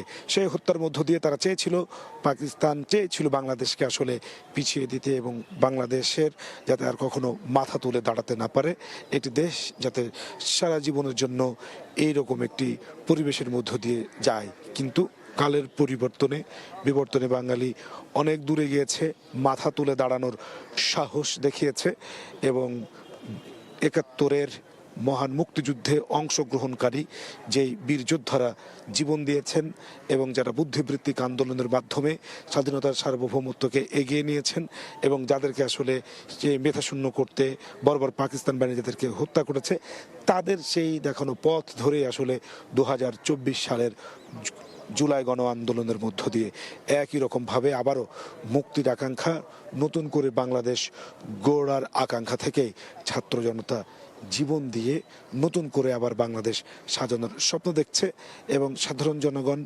যারা এখানে ইতিমধ্যেই বিভিন্ন আমন্ত্রিত অতিথি আমরা দেখতে পাচ্ছি যে মুক্তিযোদ্ধা এখানে যেমন রয়েছে, আমরা ইতিমধ্যে এখানে দেখেছি সেনাপ্রধান, প্রধান বিচারপতি সহ অন্যান্য গুরুত্বপূর্ণ ব্যক্তিরাও এসে উপস্থিত হয়েছেন। রাষ্ট্রপতি মোহাম্মদ শাহাবুদ্দিন 14 ডিসেম্বর জাতির সূর্য সন্তান বুদ্ধিজীবীদের শ্রদ্ধা জানিয়েছেন রাষ্ট্রীয় আনুষ্ঠানিকতার একেবারে শুরুতেই এরপরে তিনি এখান থেকে আসলে বের হয়ে গেছেন। এখন অন্তর্বর্তী সরকারের প্রধান উপদেষ্টা ডক্টর মোহাম্মদ ইউনূস কিছুক্ষণের মধ্যেই সেই 1971 সালের যাদেরকে নির্মমভাবে হত্যা করা হয়েছিল, জাতির বুদ্ধিজীবী শ্রেষ্ঠ সন্তান, তাদেরকে শ্রদ্ধা জানাবেন এবং এর পরপরই আসলে খুলে দেওয়া হবে। আমরা যতটুকু জানতে পারছি যে সকাল 8টার মধ্যেই আসলে খুলে দেয়া হবে সর্বসাধারণের জন্য এবং সর্বসাধারণের খুলে দেওয়ার পর এখানে মানুষের ভিড় জমবে, মানুষের ভালোবাসা, আবেগ আর অশ্রুতে সিক্ত হবে এই মিরপুর শহীদ বুদ্ধিজীবী স্মৃতিসৌধের বেদি ফুলে ফুলে ছেয়ে যাবে। ইতিমধ্যে সকাল 7:05 রাষ্ট্রপতি মোহাম্মদ শাহাবুদ্দিন সমগ্র জাতির পক্ষ থেকে বুদ্ধিজীবী দিবসের প্রথম প্রহরের রাষ্ট্রীয় আনুষ্ঠানিকতায় জাতির শ্রেষ্ঠ সন্তান এই বুদ্ধিজীবীদেরকে ফুল দিয়ে শ্রদ্ধা জানিয়েছেন। এবং আমরা দেখতে পাচ্ছি যে অনেক উপদেষ্টা পরিষদের প্রায় সব সদস্য এসে উপস্থিত হয়েছেন। আছেন প্রধান বিচারপতি, সেনাপ্রধান এবং অন্যান্য রাষ্ট্রের গুরুত্বপূর্ণ ব্যক্তিরাও। সবার শ্রদ্ধা নিবেদন শেষে যখন উন্মুক্ত করে দেওয়া হবে তখন ঢল নামবে সাধারণ মানুষের। ডক্টর মোহাম্মদ ইউনূস কিছুক্ষণ মধ্যে এখানে এসে উপস্থিত হবেন। আমরা তার শ্রদ্ধা নিবেদনের যে সময় সেটি আসলে ঘনিয়ে আসছে।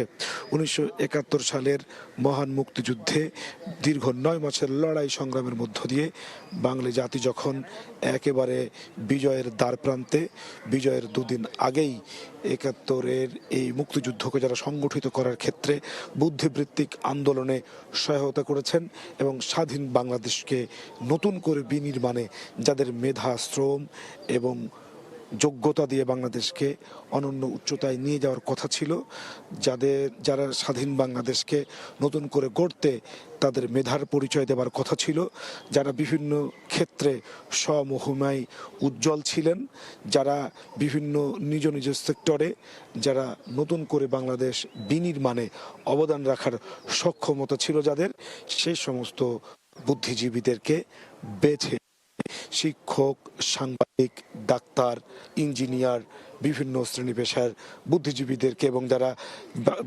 বাংলাদেশকে নতুন করে এগিয়ে নিয়ে যেতে যাদের মেধা এবং যোগ্যতার স্বাক্ষর রাখার যাদের কথা ছিল, সেই সমস্ত যোগ্য জাতির সূর্য সন্তানদেরকে 1971 সালের বিজয়ের দ্বারপ্রান্তে অর্থাৎ 16 ডিসেম্বরের মাত্র 2 দিন আগে পাক হানাদার বাহিনী এবং তাদের এ দেশীয় দোসররা বাসা থেকে ধরে নিয়ে যায় এবং তাদেরকে হত্যা করে। তাদের হত্যার মধ্য দিয়ে তারা চেয়েছিল বাঙালি জাতিকে চিরজীবনের জন্য মেধাশূন্য করে দিতে, বাঙালি জাতি যাতে আর কখনো জ্ঞান বিজ্ঞানে মাথা তুলে দাঁড়াতে না পারে। তারা সেই অপপ্রয়াসের অংশ হিসেবেই বাঙালি জাতির এই সূর্য সন্তানদেরকে তারা তুলে নিয়ে গিয়ে হত্যা করে। এই তার জাতির সেই সূর্য সন্তানদেরকে শ্রদ্ধা ভরে স্মরণ করে বাঙালি। তাদের দেখানো পথেই অনেকটা এগিয়েছে বাংলাদেশ। জ্ঞান, বিজ্ঞান এবং অর্থনৈতিক যে কোনো সূচকে অন্তত পাকিস্তানের থেকে বেশ খানিকটা এগিয়ে আছে বাংলাদেশ।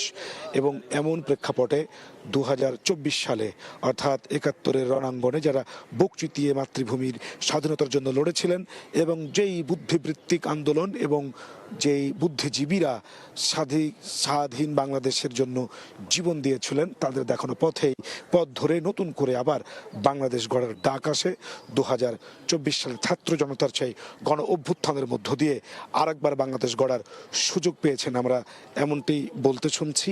এবং তার মধ্য দিয়ে শহীদদের আকাঙ্ক্ষা এবং বুদ্ধিজীবীদের রেখে যাওয়া আকাঙ্ক্ষিত বাংলাদেশ আসলে নতুন করে বিনির্মাণে আবার ছাত্র জনতা প্রতিশ্রুতিবদ্ধ হয়েছে। আমরা দেখতে পাচ্ছি যে ডক্টর মোহাম্মদ ইউনূসকে বহনকারী গাড়িটি ইতিমধ্যেই এখানে এসে উপস্থিত হয়েছে। এখন তিনি অন্তর্বর্তী সরকারের প্রধান উপদেষ্টা ডক্টর মোহাম্মদ ইউনূস এখন শ্রদ্ধা নিবেদন করবেন এই শহীদ বুদ্ধিজীবী স্মৃতি সমাধিস্থলে। তাকে এখানে বরণ করার জন্য উপদেষ্টাদের অনেকেই উপস্থিত হয়েছেন। তাকে বহনকারী গাড়িটি সামনের দিকে এগিয়ে আসছে এবং তার যে পুষ্পস্তবক তিনি যেটি দিয়ে শ্রদ্ধা নিবেদন করবেন তাও ইতিমধ্যে প্রস্তুত। তার গাড়ি সামনের দিকে এগিয়ে আসছে এবং তাকে এখানে স্বাগত জানাতে আমরা দেখতে পাচ্ছি কয়েকজন উপদেষ্টা সামনের দিকে এগিয়ে আসছেন। নামছেন গাড়ি থেকে ডক্টর মোহাম্মদ ইউনূস। তাকে আসলে স্বাগত জানাচ্ছেন মুক্তিযুদ্ধ বিষয়ক উপদেষ্টা ফারুক আজম এবং শিল্প বিষয়ক মন্ত্রণালয়ের উপদেষ্টা আজিজুর রহমান খান, প্রধান উপদেষ্টা তিনি এগিয়ে আসছেন সমাবেশস্থলের দিকে এবং অল্প সময়ের মধ্যেই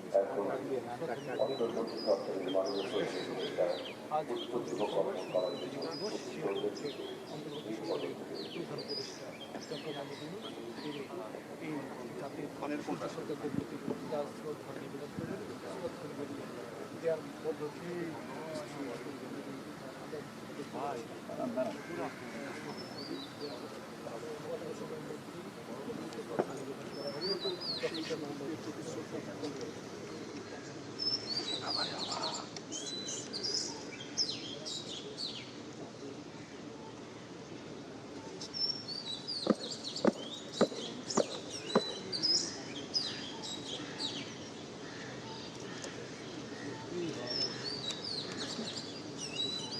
মাননীয় প্রধান উপদেষ্টা মহোদয় এই মুহূর্তে মিরপুর শহীদ বুদ্ধিজীবী স্মৃতিসৌধে জাতির পক্ষে সূর্য সংগ্রামের প্রতি ফুল দিয়ে শ্রদ্ধা জানাচ্ছেন।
ডক্টর মোহাম্মদ ইউনূসের শ্রদ্ধা নিবেদন শেষ। এখন তিনি এগিয়ে যাচ্ছেন সামনে। এখানে পরবর্তী শ্রদ্ধা নিবেদনের জন্য অপেক্ষমান যে মুক্তিযোদ্ধা যাদেরকে আমন্ত্রণ জানানো হয়েছে, ডক্টর মোহাম্মদ ইউনূস সেই মুক্তিযোদ্ধাদের সঙ্গে কুশল বিনিময় করছেন এবং তাদের সঙ্গে তিনি তাদের খোঁজ খবর নিচ্ছেন এবং তাদের সঙ্গে তিনি আসলে তারা শুভেচ্ছা জানাচ্ছেন এবং তিনি হাত নেড়ে তার জবাব দিচ্ছেন। তার সঙ্গে রয়েছে কয়েকজন উপদেষ্টা এবং ঊর্ধ্বতন সরকারের গুরুত্বপূর্ণ ব্যক্তিবর্গ। ডক্টর মোহাম্মদ ইউনূস তিনি এখন এগিয়ে যাচ্ছেন বীর মুক্তিযোদ্ধাদের সঙ্গে। তার কুশল বিনিময় শেষ। এখন তিনি সমাধিস্থলের ডান পাশের দিকে এগিয়ে যাচ্ছেন, সেদিকে আসলে অপেক্ষা করছে প্রধান বিচারপতি সহ উপদেষ্টা পরিষদের অন্যান্য সদস্যবৃন্দ। ডক্টর মোহাম্মদ ইউনূস এগিয়ে যাচ্ছেন তাদের দিকে এবং তিনি প্রধান বিচারপতির সামনের দিকে আমরা দেখতে পাচ্ছি তিনি সেখানে কুশল বিনিময় করছেন এবং তিনি শুভেচ্ছা জানাচ্ছেন এবং তিনি তাদের শুভেচ্ছার জবাব দিচ্ছেন।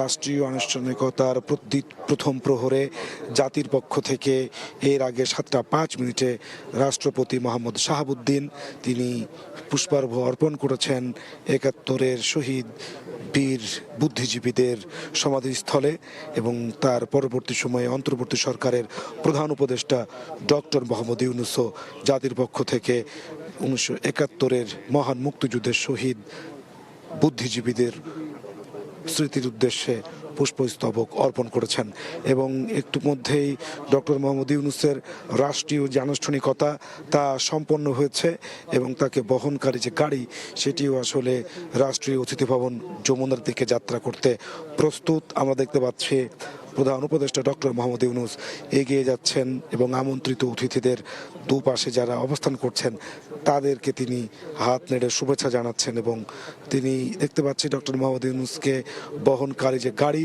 তিনি তার দিকে এগিয়ে যাচ্ছেন এবং তিনি গাড়িতে উঠে বসেছেন।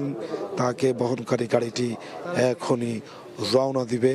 এরপরে আসলে এখানে যারা ইতিমধ্যেই ভিতরে উপস্থিত হয়েছেন তারা এখানে পুষ্পস্তবক অর্পণ করবেন। এরপরে সকাল 8টার পর সাধারণ মানুষের উদ্দেশ্যে খুলে দেওয়া হবে এই স্মৃতিসৌধ।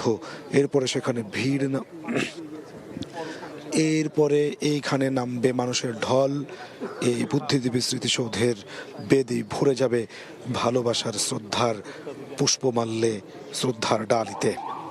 ডক্টর মোহাম্মদ ইউনূসকে বহনকারী গাড়ি রাষ্ট্রীয় অতিথি ভবন যমুনার দিকে যাত্রা করেছেন এবং তিনি আসলে ইতিমধ্যেই আমরা দেখতে পাচ্ছি বের হয়েছেন এবং ইতিমধ্যেই প্রধান বিচারপতি তিনি এগিয়ে আসছেন 1971-এর মহান মুক্তিযুদ্ধে শহীদ বুদ্ধিজীবীদেরকে সম্মান জানাতে।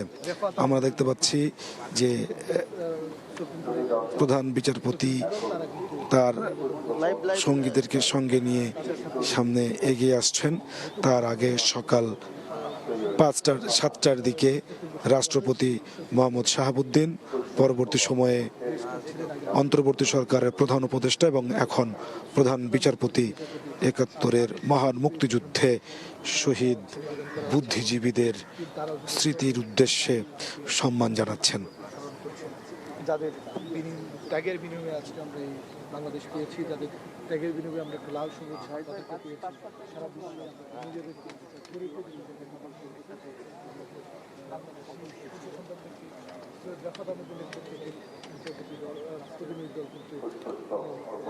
স্মরণ করলো। তার পরে এখানে আসলে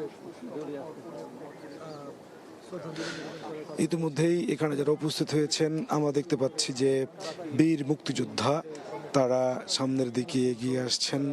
তারা এখন বুদ্ধিজীবী স্মৃতিসৌধের মিনারে বেদিতে তারা পুষ্পার্ঘ্য অর্পণ করবেন।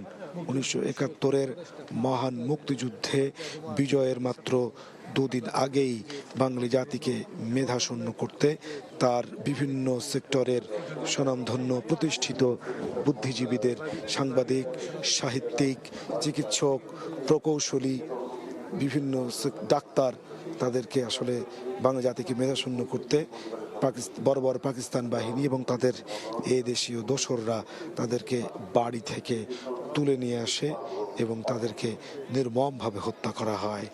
জাতির সেই সূর্য সন্তানদেরকে 14 ডিসেম্বর বুদ্ধিজীবী দিবসে ভোরের আলো ফোটার সঙ্গে সঙ্গেই স্মরণ করছে পুরো জাতি। সকাল 7:05 রাষ্ট্রপতি মোহাম্মদ শাহাবুদ্দিনের পুষ্পস্তবক অর্পণের মধ্য দিয়ে শুরু হয় শহীদ বুদ্ধিজীবী দিবসের রাষ্ট্রীয় আনুষ্ঠানিকতা। এরপরে অন্তর্বর্তী সরকারের প্রধান উপদেষ্টা ডক্টর মোহাম্মদ ইউনূস শহীদ বুদ্ধিজীবীদের স্মৃতির উদ্দেশ্যে সম্মান জানিয়েছেন, পুষ্পস্তবক অর্পণ করেছেন। এরপরে আমরা দেখেছি প্রধান বিচারপতি এবং এখন মুক্তিযোদ্ধারা। এরপরেই এখানে উপস্থিত আগে থেকেই উপদেষ্টারা সেখানে শ্রদ্ধা জানাবেন। এরপরে তা খুলে দেওয়া হবে সর্বসাধারণের জন্য। তখন এই শহীদ বুদ্ধিজীবী সমাধিস্থল ভরে উঠবে ভালোবাসা, শ্রদ্ধার ফুলে ফুলে।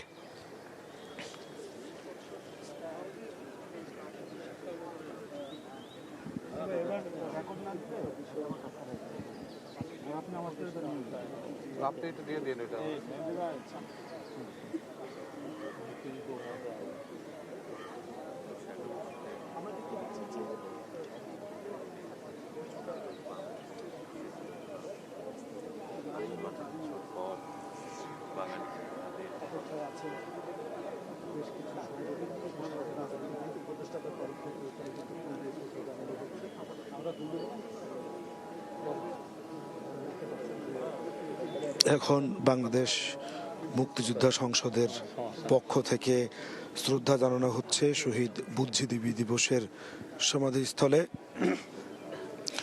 আমরা দেখতে পাচ্ছি যে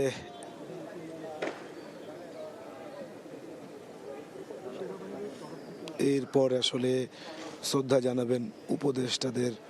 আমরা দেখতে পাচ্ছি উপস্থিত হয়েছেন বিভাগীয় কমিশনার ঢাকার পক্ষ থেকে পুষ্পস্তবক অর্পণ করা হচ্ছে।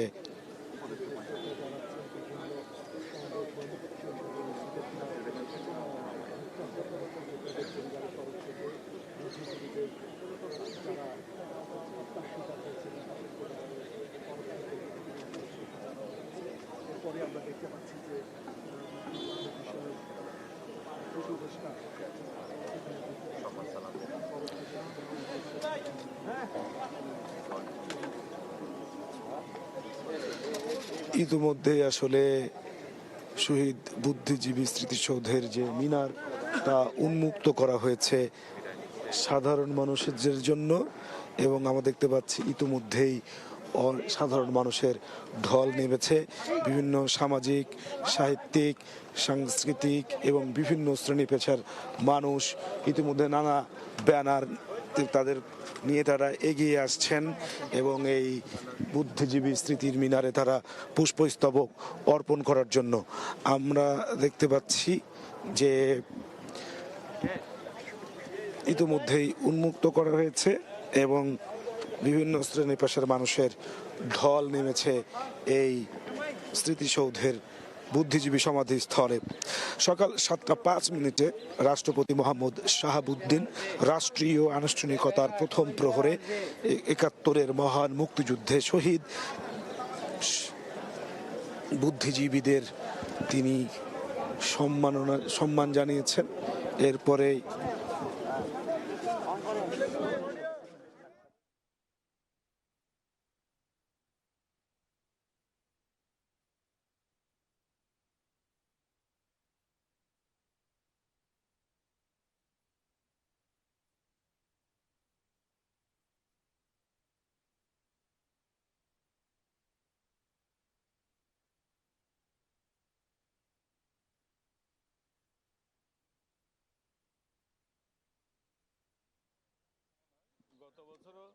একই প্রেক্ষাপটে আমরা স্মরণ করেছি।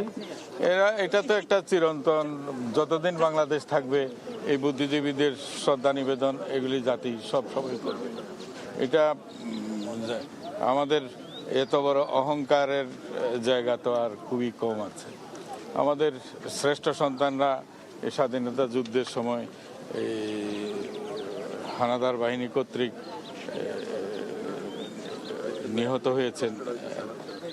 এই তারা সশস্ত্র যোদ্ধা ছিল না, কিন্তু মুক্তিযুদ্ধের মনন গঠনে, মানস গঠনে মুক্তিযুদ্ধের সময় তারা অনন্য ভূমিকা রেখেছেন। আমেজ থাকলেও মৌলভীবাজারের পর্যটন স্পটগুলোতে আশানুরূপ পর্যটকের দেখা মিলছে না। এতে পর্যটন সংশ্লিষ্ট ব্যবসায়ীরা পড়েছেন বেকায়দায়। তাদের অভিযোগ, রেলের পর্যাপ্ত টিকিট ও যোগাযোগ ব্যবস্থা ভালো না থাকায় কমছে ভ্রমণকারী। তবে পর্যটক বাড়াতে হারমোনিয়াম ফেস্টিভ্যাল সহ নানা আকর্ষণীয় আয়োজনের কথা জানালো উপজেলা প্রশাসন।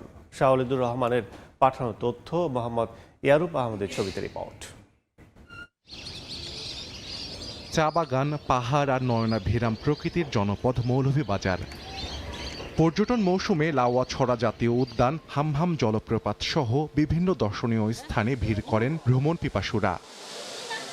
গত বছরের শীত মৌসুমের শুরুতেই মৌলভীবাজারের চা বাগান সহ শতাধিক স্পটে পর্যটকের উপস্থিতি ছিল চোখে পড়ার মতো। তবে চলতি বছরের অক্টোবর মাসের শুরু থেকে চলতি ডিসেম্বর পর্যন্ত জেলায় আশানুরূপ পর্যটকের দেখা মিলছে না। এতে পর্যটন সংশ্লিষ্ট ব্যবসায়ীরা চরম বেকায়দায় পড়েছেন। গতবারের দিকে যদি তুলনা করি আমরা এবার এই পরিমাণ টুরিস্ট ফ্লো পাইলাম না। লাওয়াছড়ায় আগে যেরকম লোক সমাগম ছিল, এখন সেই রকম লোক সমাগম নেই। ব্যবসায়ী নেতারা বলছেন, রেলের টিকিট সংকট ও ভালো যোগাযোগ ব্যবস্থা না থাকায় দিন দিন কমছে পর্যটকের সংখ্যা। দেশের রাজনৈতিক প্রেক্ষাপট ভিন্ন হবে, এতে করে আরো বেশি পর্যটন শিল্প সংশ্লিষ্ট ব্যবসায়ীরা ক্ষতির সম্মুখীন হবে বলে আমরা মনে করি। রাস্তাঘাটের উন্নয়ন ছাড়া পর্যটকটা আইতে পারে না সঠিকভাবে, এবং রেলওয়ের পর্যাপ্ত টিকিট পাওয়া যায় না। তবে দেশ বিদেশের পর্যটক বাড়াতে নানা আয়োজনের কথা জানালো উপজেলা প্রশাসন।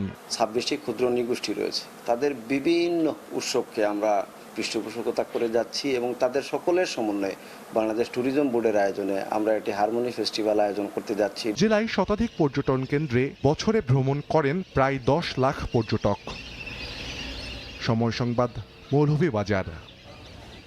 ময়মনসিংহ জেলায় ইতিমধ্যে 95% জমির রোপা আমন ধান কাটা হয়েছে। ফলন ভালো হলেও বাজারে কাঙ্ক্ষিত দাম পাওয়া নিয়ে শঙ্কায় কৃষকরা। তবে কৃষি বিভাগ বলছে, দুশ্চিন্তার কারণ নেই। কৃষকদের আশঙ্কা দূর করতে বিপণন ব্যবস্থাকে আরও কার্যকর করার পরামর্শ কৃষি অর্থনীতিবিদদের। ওবায়দুল হকের রিপোর্ট। সূর্যের ফাঁক গলে ধানের শীষে সোনালি আলো, বাতাসে দুলছে পাকা ধান, যেন সমৃদ্ধির প্রতিচ্ছবি। বিস্তীর্ণ ধান খেতে কৃষক কাটাচ্ছে ব্যস্ত সময়। এই ধানই যে আমন মৌসুমের ভরসা।